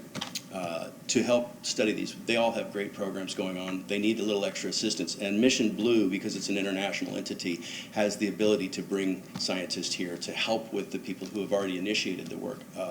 Florida Aquarium just announced that they have created a way to recreate almost every coral in the world, which is amazing. This is going to hopefully save our coral reefs. Over 50% of the coral reefs in the world are now decimated. And when I started diving in 1978, there was very little damage in the area all over the state and the Caribbean. Now, most of those coral reefs have been decimated for various reasons. We would be remiss if we didn't ask a question about red tide. Yes. How does this impact red tide? Well, that's a question that is difficult to answer. Red tide is not created by human interference. It's created offshore, and it wells up in the shelf. It moves inland because of wind and wave action, and when it reaches the runoff of, say, fertilizers and things like that caused by man, it accelerates its growth, and that's when it becomes even more harmful. But we've had harder blooms. We've had bigger blooms, like, say, for instance, in 1500, there was a red tide bloom that scientists can somehow understand what years these things happen. That was bigger than the red tide episode we had last year and the year before. So we're having a little bit of trouble understanding what causes red tide to come in when it does and the numbers that it does. But the agencies that are studying this have, good work being done. So becoming a supporter or giving us a support isn't going to change the red tide yet. Hopefully the additional scientific information that can be gained by having scientists here will find a solution. So what else do you need from us? I would just like to discuss that we've all seen here how if the city supports this designation, it's a alignment of what we're both trying to achieve, and if we would support the resolution. Okay. So you need to bring us a resolution back because we don't have one in our packet. Oh, okay. I will do that, and can I do it at this upcoming wait. council meeting? There Okay. is a resolution. I'm sorry. What does support mean? I'm sorry. There will be no financial ask. In fact, we hope to. Section 2 says City of Clearwater supports the goal, and I'm assuming that doesn't mean financial support. No, there will be no financial support. Mission Blue can hopefully help our supporters create financial means to help the efforts in their areas. Do y'all want this on the agenda for Wednesday night, or do y'all prefer that we wait until the following meeting? You can put it on there. Yeah. Are we okay? All right. Great. Thank Wednesday you. night. Thank you very much. Okay. Thank y'all. Mayor, I can't resist this when you mentioned red tide. Sir. About 12 years ago, Parks and Recreation, we contracted with a theater company who came and did a play out on Island Estates. And the play was centered around why we experienced the scourge of red tide. And the reason was it was punishment for our inhumanity to man. That was the thing. It was no one understood the play. But I just couldn't resist Nothing telling to do with communism. No, it had nothing to do with communism. 4.1. Declare surplus for the purpose of donation for development of affordable housing, real property located at 1304 North Madison Avenue, together with vacated right-of-way per City Ordinance 9327-19. Approve the real property donation agreement between the city and Habitat for Humanity of Pinellas County, Inc., and allow the appropriate officials to execute same, together with all other instruments required to effect closing. Mr. Lane. Thank you, Chuck Lane, Economic Development and Housing Department. This is a lot in North Greenwood we took title to through foreclosure of a code lien. It lies in the southeast corner of Tangerine Street and North Madison Avenue. It's a large vacant lot. It's just over 10,000 square feet. The square footage actually would allow for 2 single-family homes, but it's really only feasible for 1. If approved, Habitat for Humanity will build a 6-bedroom home on the site to an income-qualifying homeowner. I'll take questions, please. 6-bedroom? 6-bedroom. Wow. Yes. Any other questions? All right, we'll have it on our agenda Wednesday night. And again, to remind everybody, our meeting will be on Wednesday, October the 16th at 6 o'clock. Agenda item 4.2. Approve a local government contribution of $747,000 in general fund reserves to be set aside as a commitment for the minimum local government areas of opportunity funding that is required for Blue Sky communities to receive a basis boost in the state of Florida's low-income housing tax credit program for an 81-unit affordable housing development project at 610 Franklin Street, approved section 15.18 and 15.21 of the development agreement between the Community Redevelopment Agency of the City of Clearwater and Blue Sky Communities, LLC, Blue Sky, and authorize the appropriate officials to execute same. Mr. Lane again. This item is related to the item discussed at the CRA meeting earlier this morning. This development proposal is under a program administered by the Florida Housing Finance Corporation. This contribution represents local government support of Blue Sky's Communities project. Local government support is required for any developer to submit an application for this program with Florida Housing Finance. The amount of the contribution will provide for the maximum basis boost for when the applications are ranked. This will give Blue Sky the best chance in submitting a successful application. The staff recommendation includes the approval of paragraphs 15.18 and 15.21 of the developer agreement between the CRA and Blue Sky. While the city is not a party to this agreement, these paragraphs do commit the city to this contribution. Contribution will be in the form of a 4% interest-bearing loan, amortized over 20 years. The item sets aside general fund reserves for the commitment. However, the contribution will be comprised of Home Investment Partnership Program funds from HUD and CRA funds. General funds will not be used. I'll take questions, please. Any questions on 4.2? I think my question is answered. Okay. Consent? Yes. And if Mr. Poglaze or Hamilton want to have it pulled, we can pull it on Wednesday night. Agenda item 5.1. Approve a draw request in the amount of $2,648,244.15 from the SunTrust Master Lease Purchase Agreement 10481 line of credit to reimburse expenditures for equipment as listed in Exhibit A. Authorize the city's finance director to approve future draw requests on the credit line and authorize the appropriate officials to execute same. Mr. Veriker. Morning, Mayor, Council. Clem Veriker, Finance Department. This agenda item is requesting the approval for a $2.6 million draw on our credit line established by the Master Lease Purchase Agreement with SunTrust Equipment Finance and Leasing, and to authorize the city's finance director to approve and execute future draws. Be happy to answer any questions on 5.1? I'm just, sir, am I assuming correctly, this has to do with what we voted on a month ago, or a couple of weeks ago, on the purchase of equipment, or leasing of new vehicles? I'm not familiar with that item, but all the equipment that is financed through this agreement is previously approved by the council for purchases for automobiles, fire trucks, major equipment purchases. We just finance it over generally a 5-year term with these draws at very attractive interest rates. This particular draw is just slightly over 2% for 5 years. That's what I needed to know. Thanks. Consent? I'm sorry, Ms. Aiken? This master agreement was approved back in January of this year. So you approved the master agreement, January 14th. Look familiar. You've seen it before. Consent? Yes.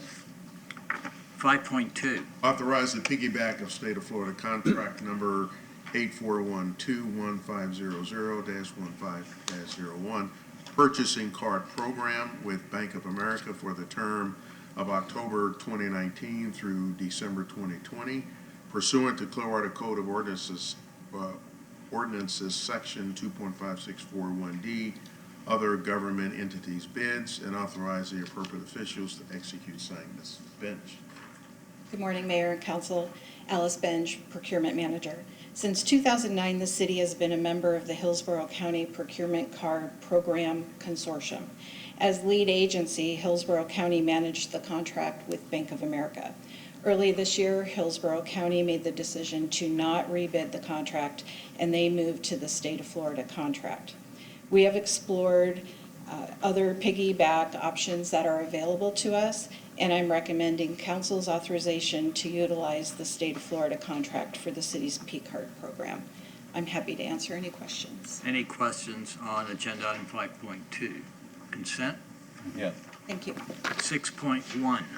Accept a natural gas easement over, under, across, and through a portion of property conveyed by Marina Del Rey, whose principal address is 1571 Gulf Boulevard, Clearwater, given in consideration of receipt of $1 and the benefits to be derived therefrom. Mr. Langill. Good morning, Brian Langill, Assistant Director for Clearwater Gas System. This is an easement that will allow us to serve a customer that's located at 101 Marina Del Rey Court. I'd be happy to answer any questions you may have. Any questions on 6.1? Consent? Yes. Thanks. 7.1. Approve an agreement between the City of Clearwater and Redflex Traffic Systems, Inc. for a traffic camera safety improvement program through October 30th, 2024, in accordance with Clearwater Code of Ordinance Section 2.5641D, other government entities bids, and authorize the appropriate officials to execute same. Chief Slaughter. Good morning, Chief Slaughter of the Police Department. In April 2011, the council directed the Police Department to implement a red light camera safety program. That program went live in the summer of 2012 after an RFP process selected Redflex as the vendor to support that program. The red light camera enforcement was deployed at 3 approaches at 2 intersections. That would be Chestnut and Fort Harrison eastbound and Belcher and Gulf to Bay eastbound and westbound. The contract with Redflex is set to expire at the end of this month on October 31st. And the department is recommending the city continue to contract with Redflex due to the positive experience we've had with them, and after reviewing the price competitively solicited and obtained through the National Cooperative Purchasing Alliance. The financials associated with this proposed contract are same as the expiring contract, and the terms are substantially the same. The cost to utilize the enforcement technology is $4,270 per approach per month. It includes language on cost neutrality, so if the fines associated with the program do not cover the costs over the life of the contract, the city is not responsible for the payments to Redflex. The city can terminate the contract within 90 days' notice, or if there's a change in the laws that repeal the red light camera statute authority. In 2018, the program generated 17,694 notice of violations. The violation rate is approximately 0.09%. And that's of the 19.4 million vehicles that go through these approaches each year. A cursory review of the crash data shows that the crashes at these approaches had been trending down, but I would be cautious before I would make any type of correlation to reductions or increases in crash data just because of the nature of so many variables. Belcher and 60 and Chestnut and Fort Harrison were selected by traffic engineering because of serious injury crash data attributed to red light violations. And Belcher and 60 remains an intersection that is a higher rate of crashes than any other intersection in Clearwater. And so we definitely believe in doing everything we can to try to make that intersection as safe as possible. And I'd be more than happy to try to answer any questions. Any questions of staff on agenda item 7.1? Mr. Albritton. So I had a chance to read through the compensation and pricing guide, and So let me understand this, because I think you just explained it. We have a $4,270 fee associated with each approach. So we have 4 approaches? Three. Okay. Eastbound, westbound at Belcher and 60, and then east. Oh, that's right, and only one at Fort Harrison and Chestnut. I guess my first question would be, I understand the traffic at Belcher is dangerous. How are we doing at Fort Harrison and Chestnut? I provided some crash data. It is trending down. The crashes aren't, it's a one-way intersection, so there's a little less complexity. So the crashes aren't nearly as high as Belcher and 60. But as indicated before, it was selected from traffic engineering based on that previous serious injury data. The good thing about the data is it doesn't necessarily, I looked at Keene and Gulf to Bay as kind of a control group, and that had been trending in an opposite direction as the two approaches, or the two intersections where we have red light camera data. Your question is difficult to answer because how do you look at that data? What would be the empirical data that you're looking for an answer on that? Is it just number and volumes of crashes or percentage of crashes? I use Fort Harrison and Chestnut a lot because I come from the beach, and I notice that even when I slow down, like to make a right-hand turn, I'll see a flash because it's early in the morning. It's like, really? I didn't even cross the street, but I never get anything in the mail. But it seems like it goes off an awful lot when violations aren't,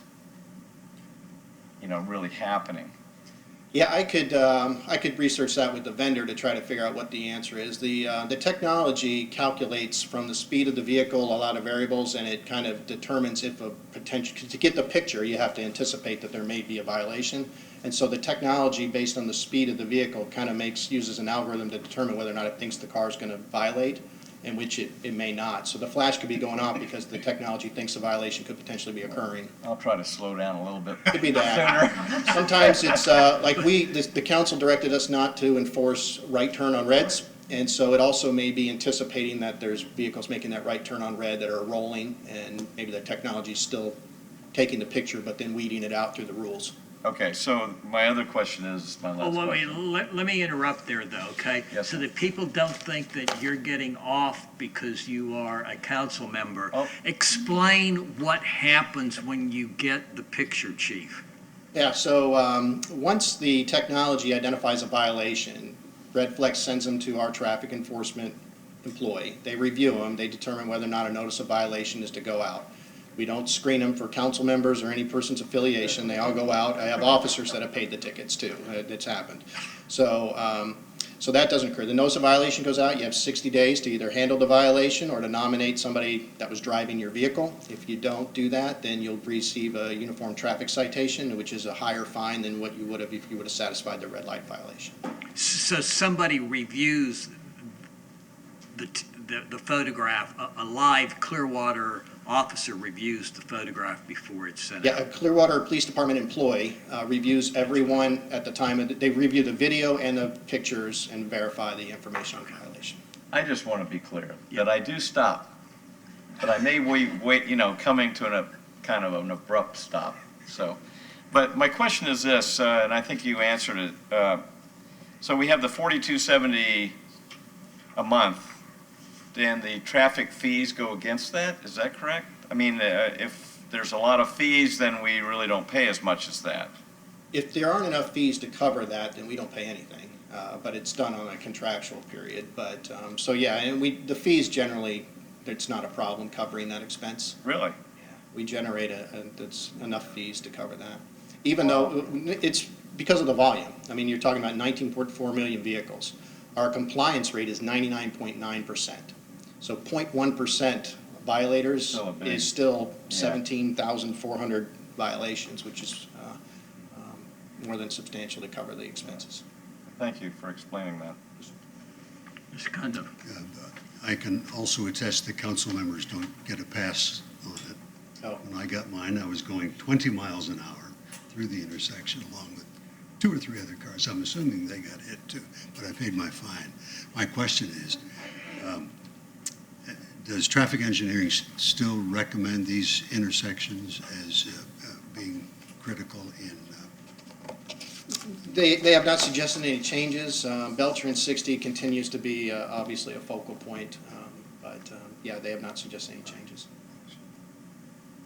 Chief, you did bring up, though, Keene and Gulf to Bay. You looked at Keene and Gulf to Bay as kind of a control group, for lack of a better word. There's a lot of debate when you look at these red light cameras sometimes with the rear end crashes. And so rear end crashes are about 30% of all traffic crashes nationwide at our intersections. But that's all areas. At intersections, I suspect there would be a much higher number. I just don't have a nationally recognized number for that. So we were in the 50% for rear end, the percentage of crashes at Belcher and at Fort Harrison, kind of in those numbers. So I looked at Keene to kind of just use that as a control group, and it was right around parity. So it didn't appear that the red light cameras had changed anything. Council, I'm going to ask that this be taken off consent and just have it, on the agenda for Wednesday night. Discussion. Yep. Okay. 7.2. Renew grant and financial assistance agreement between the Florida Department of Law Enforcement and the City of Clearwater to facilitate a current mutual aid agreement between the two entities effective upon execution through June 30th, 2020, and authorize the appropriate officials to execute same. Chief Slaughter again. So this is related to the council's previously approved the department's participation in the Florida Department of Law Enforcement Task Force for the electronic surveillance support team. This agreement is required to be done annually by FDLE and the state of Florida so that we can be reimbursed for up to $12,500 worth of expenses of overtime or training expenses related to this participation. Any questions on 7.2? Consent? Yeah. 8.1. Thanks, Accept Chief. an underground communications easement containing two easement areas, a 34-foot easement and a 50-foot easement from Duke Energy Florida LLC for the construction, installation, and maintenance of underground communication facilities on real property located in Duke Energy right-of-way west of Spectrum Field, and adopt the appropriate resolution. Mr. Burzak. Good morning, Robert Burzak, Real Estate Services Coordinator. The proposed easement will provide the city with property rights necessary for the construction, installation, maintenance of city fiber lines within an easement that will support the new city transfer station and Phillies Carpenter complex at Spectrum Field. Any questions on 8.1? Consent?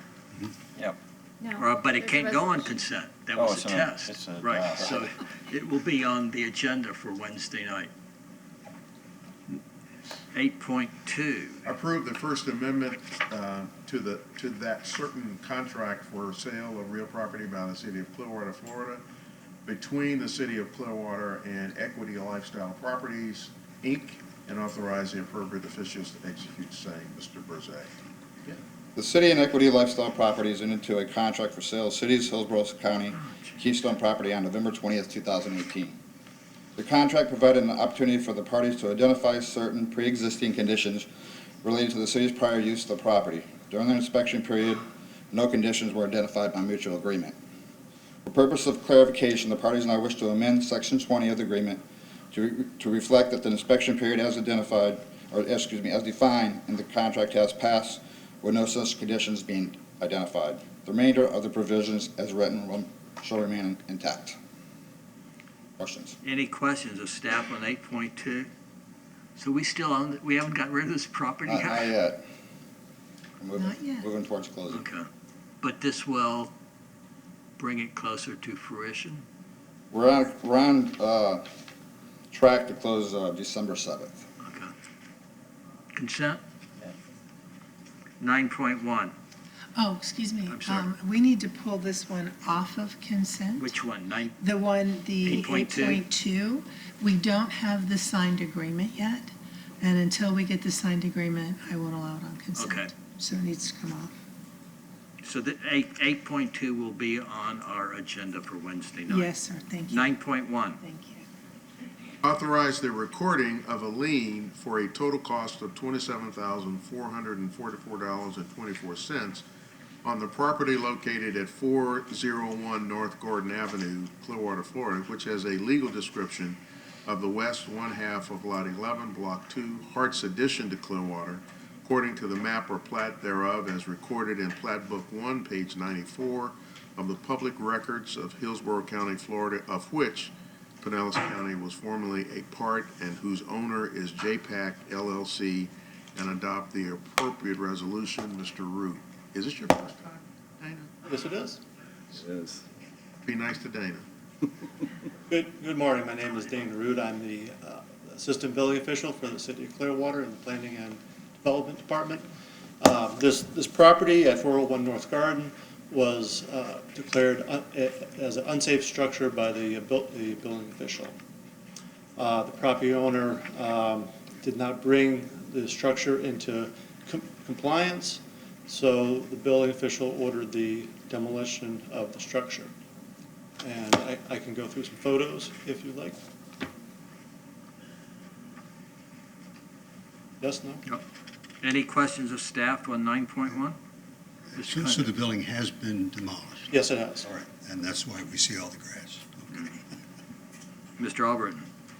So in the photo 4, well, I guess the third photo, page 4, did he just sod the lot? It looks like all new sodding there.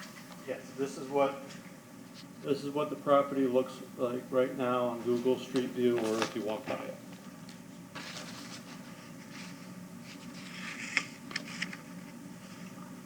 So the building's gone, slab's gone, and it's sodded. Oh, okay. Yeah. To be clear, sir, what the agenda item requests is a resolution allowing us to recoup the $27,000 in demo costs that it took to take the building from the 2016 photo to that. It's to put a lien on the property. Exactly. Yeah. Was the sodding part of our contract? Yes. So, but until the property owner sells the property, the lien. The lien will resolve on there. It's something that we could potentially foreclose. There's things of that nature. This has gone on for 3 years, almost 4 years now, right? The property was cited April 2016. 16. And final demo was January of this year. 2019. Okay. All right, this will be on our agenda Wednesday night. 9.2. Deny amendments to the Clearwater Community Development Code to expand the geographical area within the Regional Center Subdistrict of the US 19 District, where self-storage warehouses are currently allowed on a limited number of parcels, to allow the use on certain parcels, 1.1 to 1.2 acres, in area with frontage on Seville Boulevard and do not pass the specific ordinance 9308-19 on first reading. Ms. Matzke. Good morning, Lauren Mathke, Planning and Development. The item before you is an amendment to the Community Development Code that was generated by a property owner on US 19. This is unusual because this is the second time the city has received a request from an applicant to amend the US 19 district within 1 year. The code allows an applicant to propose a text amendment provided they submit a development application in conjunction with the amendment. The applicant met this requirement, however, the Development Review Committee determined that revisions are required to meet the US 19 district and development standards outside of this proposed amendment, so some redesign will be required. This proposed text amendment relates to the permitted uses within the US 19 district. The applicant is requesting to change the code because they would like to construct a self-storage warehouse on a property where it is not currently permitted. Text amendments are not uncommon, but they are typically initiated by the City Council or the Community Development Coordinator, and therefore they are usually written to be consistent with the standards for review for text amendments outlined within the code. I've already explained that the code requires the applicants to submit a development application in conjunction with the request to amend the code. This is required so they can demonstrate the need for the amendment and their ability to meet the code. But the standards for review in Section 4-601, which apply to text amendments, are limited to, first, whether the proposed amendment is consistent with and furthers the goals of and objectives of the comprehensive plan, and second, whether the proposed amendment furthers the purposes of this development code and other city ordinances and actions designed to implement the plan. I wanted to highlight that for you because that is the basis for Planning and Development's recommendation of denial for this application. As you know, the city has spent a lot of time and money studying and planning for the redevelopment of US 19. Table 1 in the staff report summarizes that, so I won't go into the detail today. The culmination of the city's work occurred in 2017 when City Council adopted the US 19 zoning district and development standards and rezoned the entire corridor to this new district, which established 3 sub-districts and distinctive objectives, development potential, and uses based on the US 19 corridor redevelopment plan and the countywide rules. The result was a streamlined approval process for projects that meet the development standards and limited flexibility for certain standards to ensure development is meeting all the objectives of these plans. The applicant is proposing to revise the use and parking table within the US 19 district to expand the area where self-storage warehouse is allowed as a flexible standard use in the regional center subdistrict. First, the proposed language limits self-storage warehouse to parcels 1.1 acres to 1.2 acres in size, fronting Seville Boulevard, that existed on or before June 3rd, 2019. Only one parcel meets the standard, which is the property the applicant has under contract at 2611 Seville Boulevard. Self-storage warehouse uses in this expanded area would also be required to have 100% of the ground floor frontage and a minimum of 20% of the total ground floor area occupied by retail, restaurant, and/or office uses not associated with the self-storage warehouse use. This provision is consistent with the amendment process last year. The proposed amendment would require access to all storage units from the building interior and would prohibit outdoor storage. This is also consistent with the amendment process last year. The same standards are included in this year in an attempt to address or mitigate the inconsistencies with the city's plans and code inherent in the self-storage warehouse use.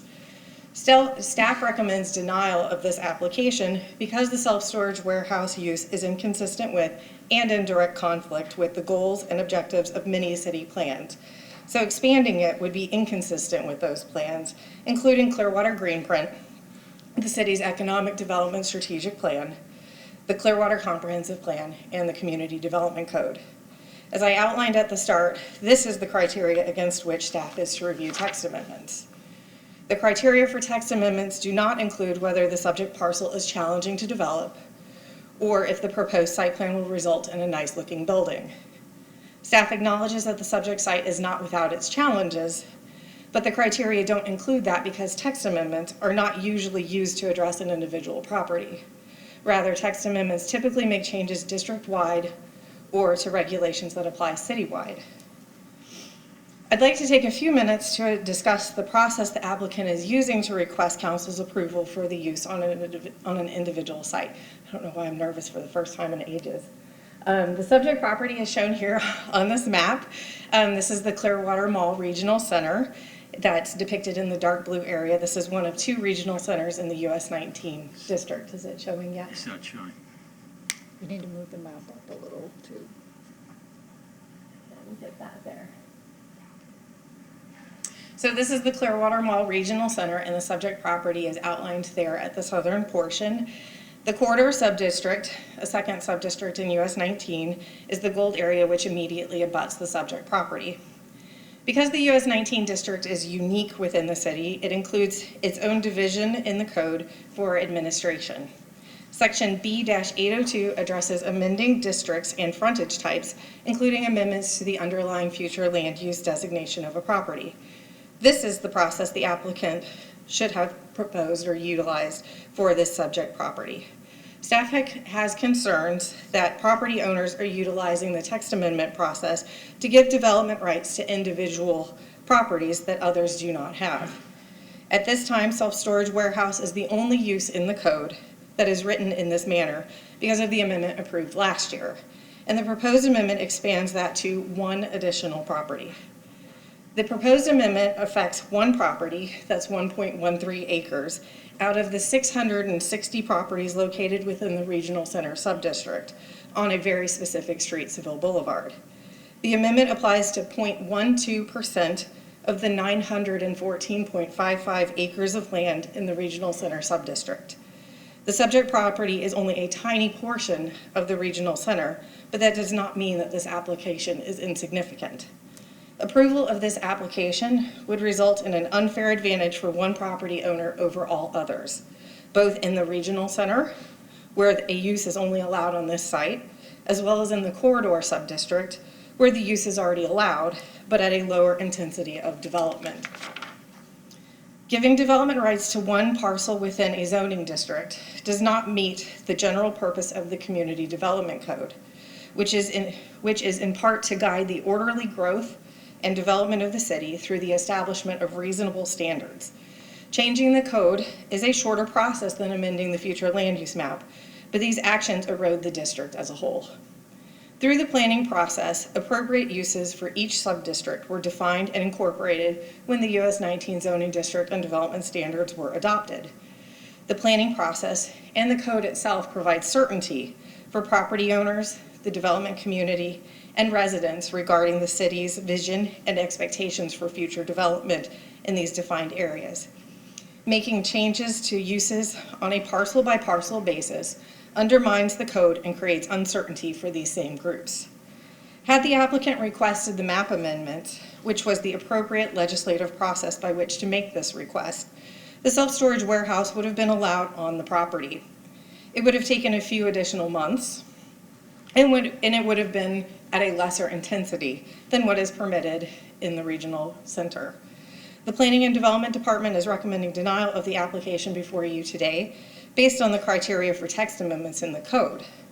But additionally, we disagree with the utilization of the text amendment application as a pathway to providing rights to individual properties within the city. The Community Development Board echoed these concerns with the applicant's choice and process and recommended denial by a vote of 5-2 at its meeting. And with that, I can answer questions. Catch your breath. I'm trying. This is the first time that you seemed nervous. Yeah. Any questions of staff on 9.2? Mr. Cundiff. I'm just wondering what the alternative is for the applicant if this is denied. Is it just a dead issue then? Two questions, actually.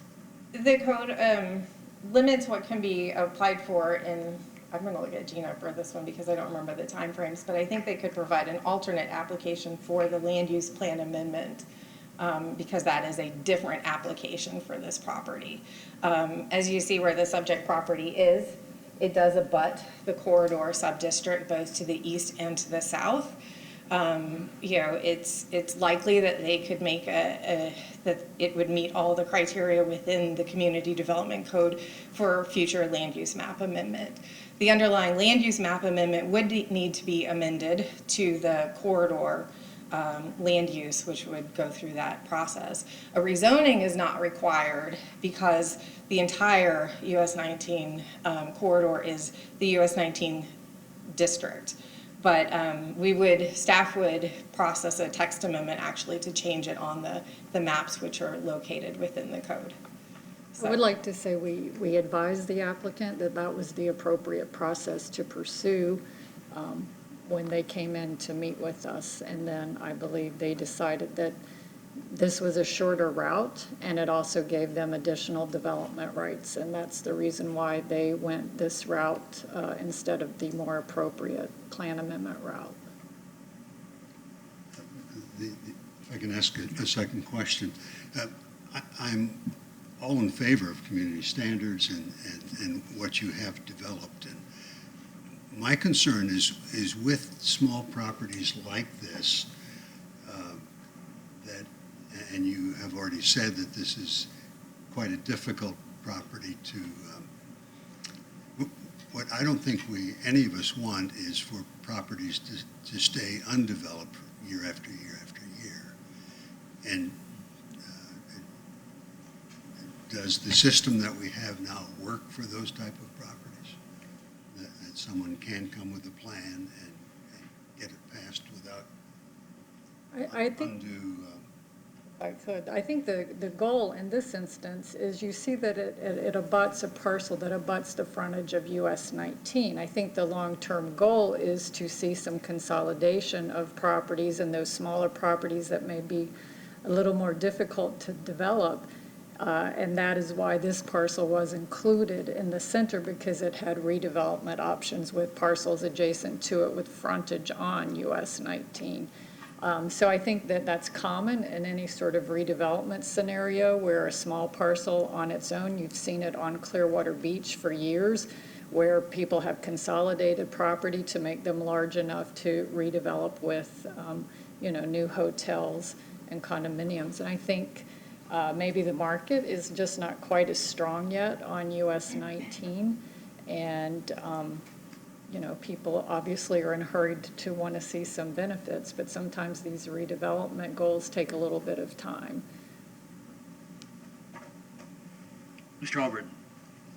I have kind of the same concerns, because I know the other text amendment that was brought forward that was on another kind of weird piece of property that the neighbors didn't have any intent to envelop and take in, so it would just stay there, probably for 20 years. I mean, and then I look at the time element going, well, this could do the same thing if the 7-Eleven in front of it decides to, I don't know if that's, has any, that's been there a long time, and I think that's going to stay. I don't think they have any use to absorb this property.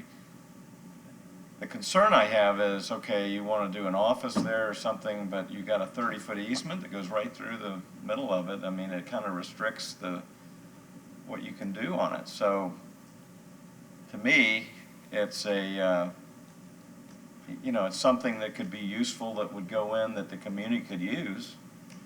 I don't know about the.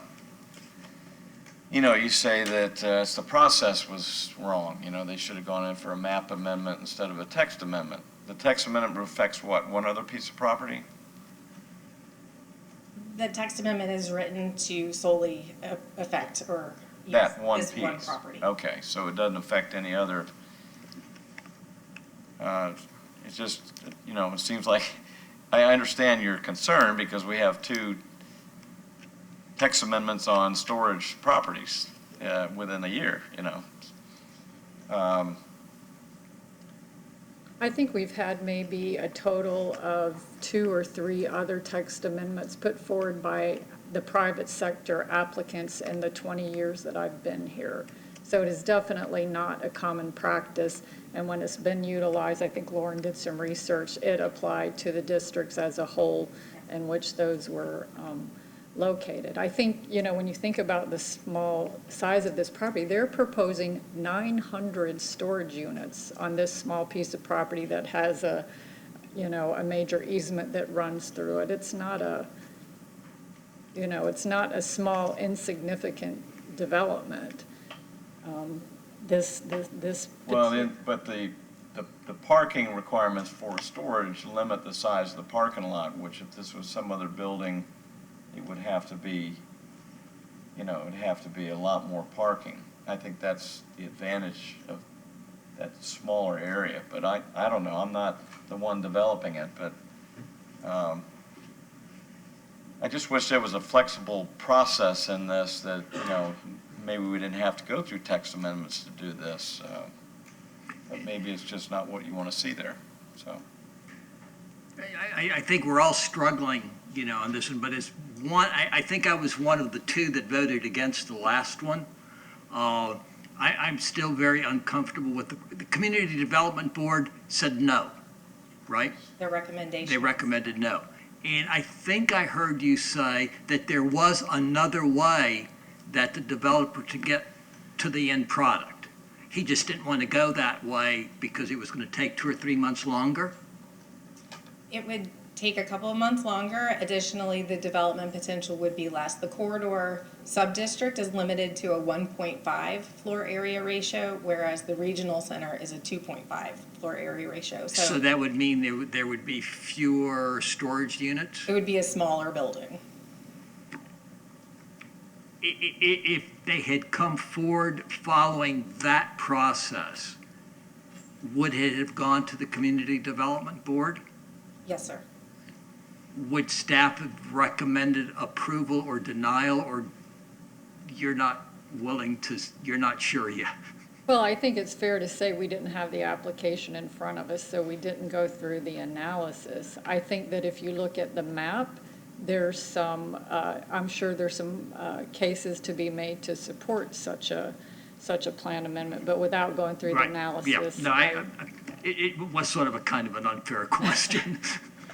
But it's something that, is weighing on me, because if they could have gone this other route and had your support, okay, it would have been a little less. It is an awkward property. There is some constraints there. But again, how many times are we going to be asked to change? This is the second one within a year, right? And that's my, that was my concern the last time. That's my concern this time. Every time we do this, I'm wondering, I wonder, does it mean that we're going to get another request? And that defeats the whole purpose of what we had staff do earlier. Okay, well, this will be on our agenda for Wednesday night, and we appreciate your being with us on that evening for this discussion. I'm sure it will be heated. 9.3. Approve the annexation initial. Oh, wait, excuse me, Mr. Ward, let's take a recess until 11:10. Okay.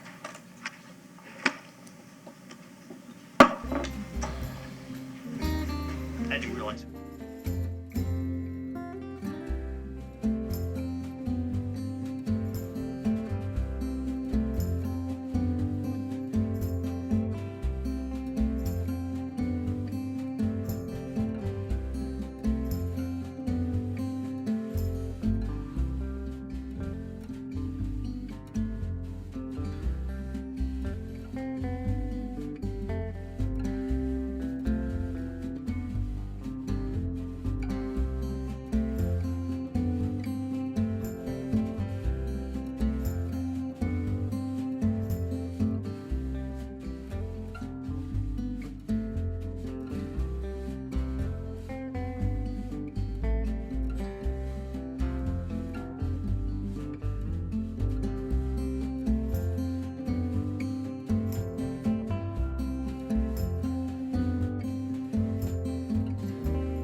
No, I just got a note from the marina that I'm sending you.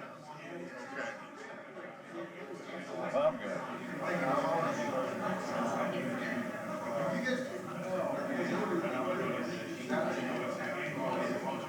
It's too early. I said 11:10. I'd like to I can't reconvene.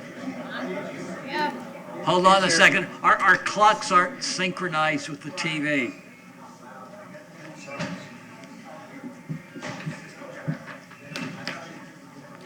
I'd like to reconvene the work session for October the 14th and remind everybody that our meeting will be on Wednesday, October the 16th. Our clocks here aren't in sync with the television. That's why we weren't quite ready when the TV came back on. Agenda item 9.3, Mr. Horn. Thank you, Mayor. Approve the annexation, initial future land use map designation of Industrial Limited and initial zoning atlas designation of Industrial Research and Technology District for 2108 Palmetto Street and pass the appropriate ordinances on first reading.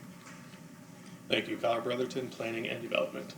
So this voluntary annexation petition involves a 0.895 acre property consisting of one parcel of land which is currently occupied by a single family dwelling.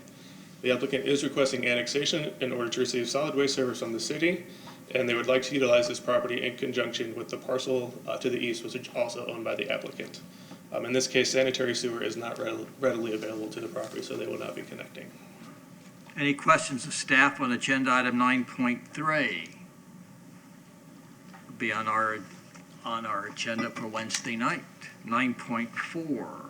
Approve the annexation, initial future land use map designation of residential low and initial zoning atlas designation of low medium density residential district for 1421 West Virginia Lane and pass the appropriate ordinances on first reading. Mr. Guevara.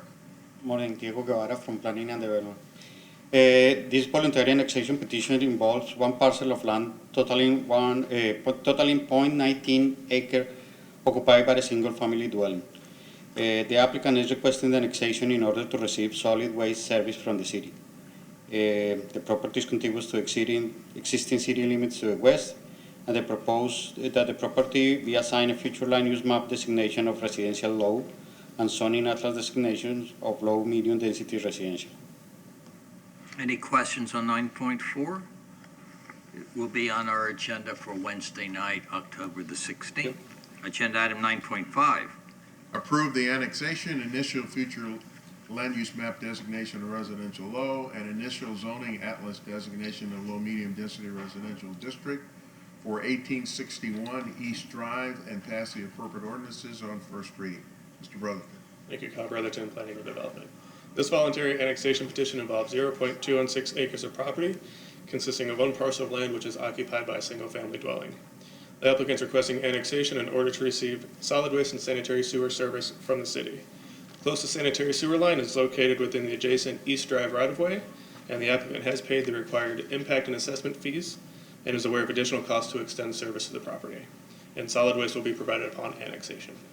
Any questions on 9.5? Mr. Cundiff. Thank you. Are the other properties in this development south of East Drive, for example, on south of it, are they already in the city or is it all unincorporated? So for the most part, East Drive is mostly in the city. It looks like this subdivision is mostly within the city. There are a few, one on East Drive and a few on West Drive that are still unincorporated. So the dotted is the unincorporated? Yes. Yes. Okay, all right, thanks. This will be on our agenda then on Wednesday night. 10.1.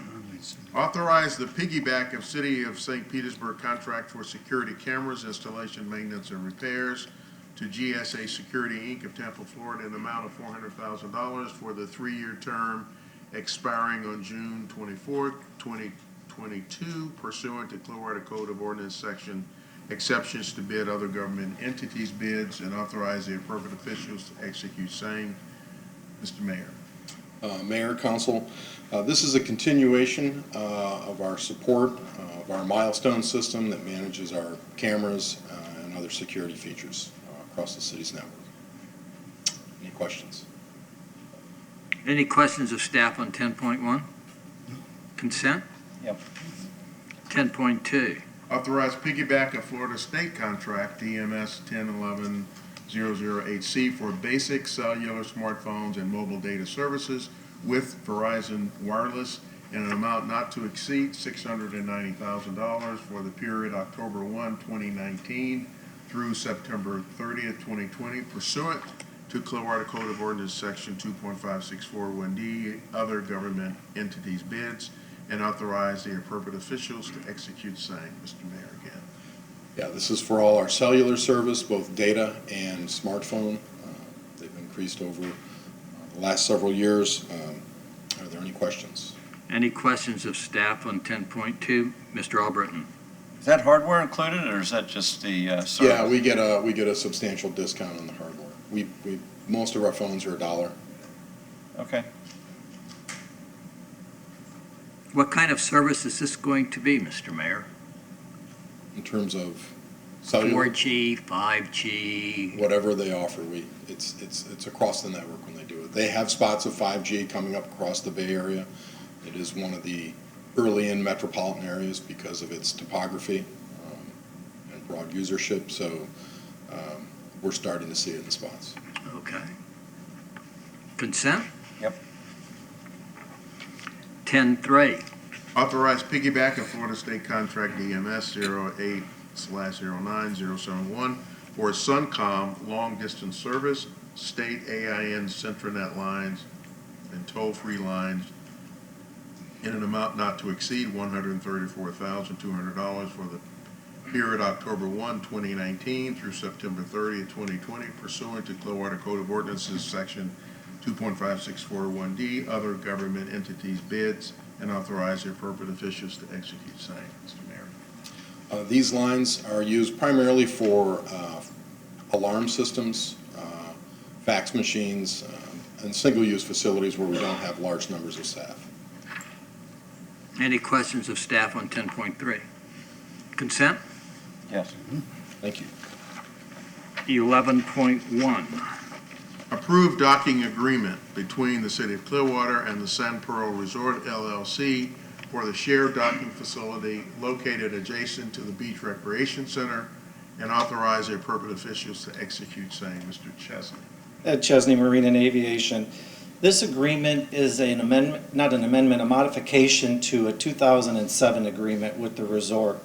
Back in 2007, when the docks were built, both the city and the state believed that they owned the bottomlands. Sometime around 2017, it was discovered that we did not own the bottomlands, and we entered into a temporary use agreement with the state until we could figure out and properly permit the facility. The next item will be that actual land lease with the state. The city's the adjacent property owner, and we have 15 public docks that are there. The agreement modifications don't change much other than to now talk about the lease, but the resort is responsible for all maintenance to the docks and repairs. The city inspects them regularly. Any deficiencies we report to them, and they have been very diligent over the years in doing those repairs. The docks are widely used and a big asset to the city, and my department is responsible to make sure that the agreement and the lease is in place. Questions of staff on 11.1? Ms. Aiken, what's the difference between a modification and an amendment? Since the agreement had lapsed, we're simply redoing the agreement. Gotcha. Consent? Yeah. 11.2. Ratify and confirm submerged land lease between the state of Florida and the city of Clearwater for the shared docking facility adjacent to the Beach Recreation Center, and authorize the appropriate officials to execute same. Mr. Chesney. This is the lease I was talking about. The reason it's a ratify and confirm is because we've already paid the lease, and we've been paying through our temporary use agreement to maintain status of the facility. So the lease was approved. They asked for payment back in June. We made that payment. It took a while for us to get the agreement modified, so now we're going to bring them together. They'll run on the same 5-year cycle, expiring the same, which makes it easier for us to track. Okay. So any questions on this? It'll be on our agenda Wednesday night. Thanks. 12.1. Authorize establishment of a new capital improvement project, C 2005 NORD, underground refuse program and project purchases for a total budget amount of $1,570,090, which includes construction management and risk services from Biltmore Construction Company, Inc., in the amount of $650,500, a truck chassis from Kenworth of Central Florida in the amount of $235,214, and Nord Underground Refuse Systems in the amount of $470,139, all in accordance with Clearwater Code of Ordinances, Section 2.5641D, other governmental entities bids, and authorize the appropriate officials to execute same. Mr. Gloster. Good morning, Mayor and Council. Earl Gloster, Director, Solid Waste General Services. The item before you is the underground refuse project, which I've spoken to you about. We plan to, and if approved, we plan to install these at the beach accesses across the street from Mandalay Park, on Mandalay Avenue, on the sidewalk near the Hilton Hotel, and with the approval of the Phillies one set at Spectrum Field. These are underground refuse units that will be serviced via truck. What it is, we will put 3 sets along across from McKay Park. There are 5 cubic yard units that will be placed underground with a container on top for folks to be able to use, deposit their garbage and recycling. There are basically 2 kiosks, a garbage can and a recycling container for public space recycling. We'll service that with a truck that we're proposing to purchase from Nord Underground Systems. It's a specialized vehicle with a crane and a compactor body. The truck chassis will be an autocar chassis, which we currently use and we can purchase from the sheriff's contract. These units will actually, besides being aesthetically pleasing, they'll give us some efficiency in being able to not have to service those areas for garbage as many times as we do, especially during the high season, with just the current garbage cans that we use or wire baskets that we use. With 5 cubic yards, we'll be able to place that underground out of sight. It won't be a nuisance with birds getting into it and that sort of thing with birds, and also just won't look ugly until we can get back into servicing.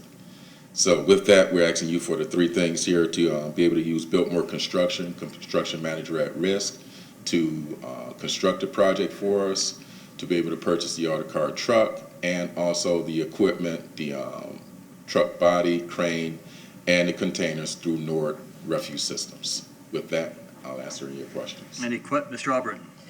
Yeah, it's a nice system, but I was wondering, how long does it take to Biltmore to put that in? Is that something? It's approximately a week per kiosk, so Okay, a week per installation. very good, thank you. Mr. Condon? I was wondering if the cost 1.5, 2.5, is that already in your budget? Yes, it's not in our budget. We're taking that from reserves to be able to fund this. From the solid From the waste? solid waste reserves, yes, sir. The vendor, I believe, had said something about donating one of the units? Yes, sir. One of the kiosks will, the one proposed to be placed at Spectrum Field, is being donated by the vendor, Underground Refuse in Kissimmee. And help us explain again, we're going to put the refuge in, because it's not going to be blowing all over the place and it's not going to be unsightly, but explain, do you have a drawing or something? I'm sorry, I didn't bring my visual aid with me. I didn't bring my visual aid with me today. But what it is, it's a container on top. It's used via foot pedal. You push the foot pedal down, it opens up, you toss your refuse in and walk away. Okay. And then the truck is going to come and lift the whole container out of The the truck ground? comes and lifts the container out of the ground, drops it inside the truck, places it back in the ground. While as the truck lifts it, there's a platform that comes up so you don't have a hole there that somebody could fall in. So a platform comes up, it empties into the truck, comes back on top of the platform and back into the ground. You answered my questions. Thank All right, you. sir. Okay. Consent? Yes. And again, all these items that we're putting on consent, if Mr. Poblaze or Mr. Hamilton want to pull on Wednesday night, or anybody from the public will do it. 12.2. Approve the purchase of HVAC replacement and repair parts for an annual not to exceed amount of $350,000 for fiscal year 1920 to vendors as listed in accordance with Clearwater Code of Ordinance Section 2.5641D, other government entities bid to include other sourced vendors as required, and authorize the appropriate officials to execute same. Mr. YQ. Morning, Tom White, Building Maintenance Superintendent. This authorization consolidates to utilize property source piggyback contracts and/or sole source manufacturers and distributors not limited to the following: Tampa Bay Train, Florida Cooling and Supply, Johnstone Supply, United Refrigeration, and R.E. Michael Company. Staff recommends approval. Any questions on 12.2? Consent? Yes. Thank you. 12.3. Authorize the award of invitation to bid number 47-19, Police Vehicle Upfitting Services to Enforcement One, Inc. of Oldsmar, Florida, in the annual not-to-exceed amount of $300,000 to include 2 one-year renewal terms at the city's option, and authorize the appropriate officials to execute same. Mr. Johnson. Good morning, Mr. Mayor and Council. Brian Johnson, Assistant Director of Solid Waste General Services. The item before you provides for the upfitting of police vehicles scheduled for procurement in this coming fiscal year, FY20, as well as for costs associated with damaged or totaled police vehicles. Enforcement One, Inc. was the most responsive bidder and has been selected for your consideration. Funds are budgeted in garage services. Staff recommends approval of this item and are available for questions. Any questions on 12.3? Consent? 13.1 is the second reading. Any questions on 13.1? Mr. Horn, do you have anything further for us? No, Mayor, I do not. Ms. Aiken? No, sir, thank you. 16.1, Mr. Cundiff. Yes, I was hoping Mr. Vogles was going to be here, so we could ask him, since we're not going to be there, to attend the North Greenwood Community Fun Night, which is the 26th of October, and it is a fun night for all who goes. So if it's all right with you, I'll ask him privately if he would attend on our behalf. Okay. Doesn't mean he has to. Any other business? That's it. We remind everybody that our meeting is Wednesday at 6 o'clock. We are adjourned.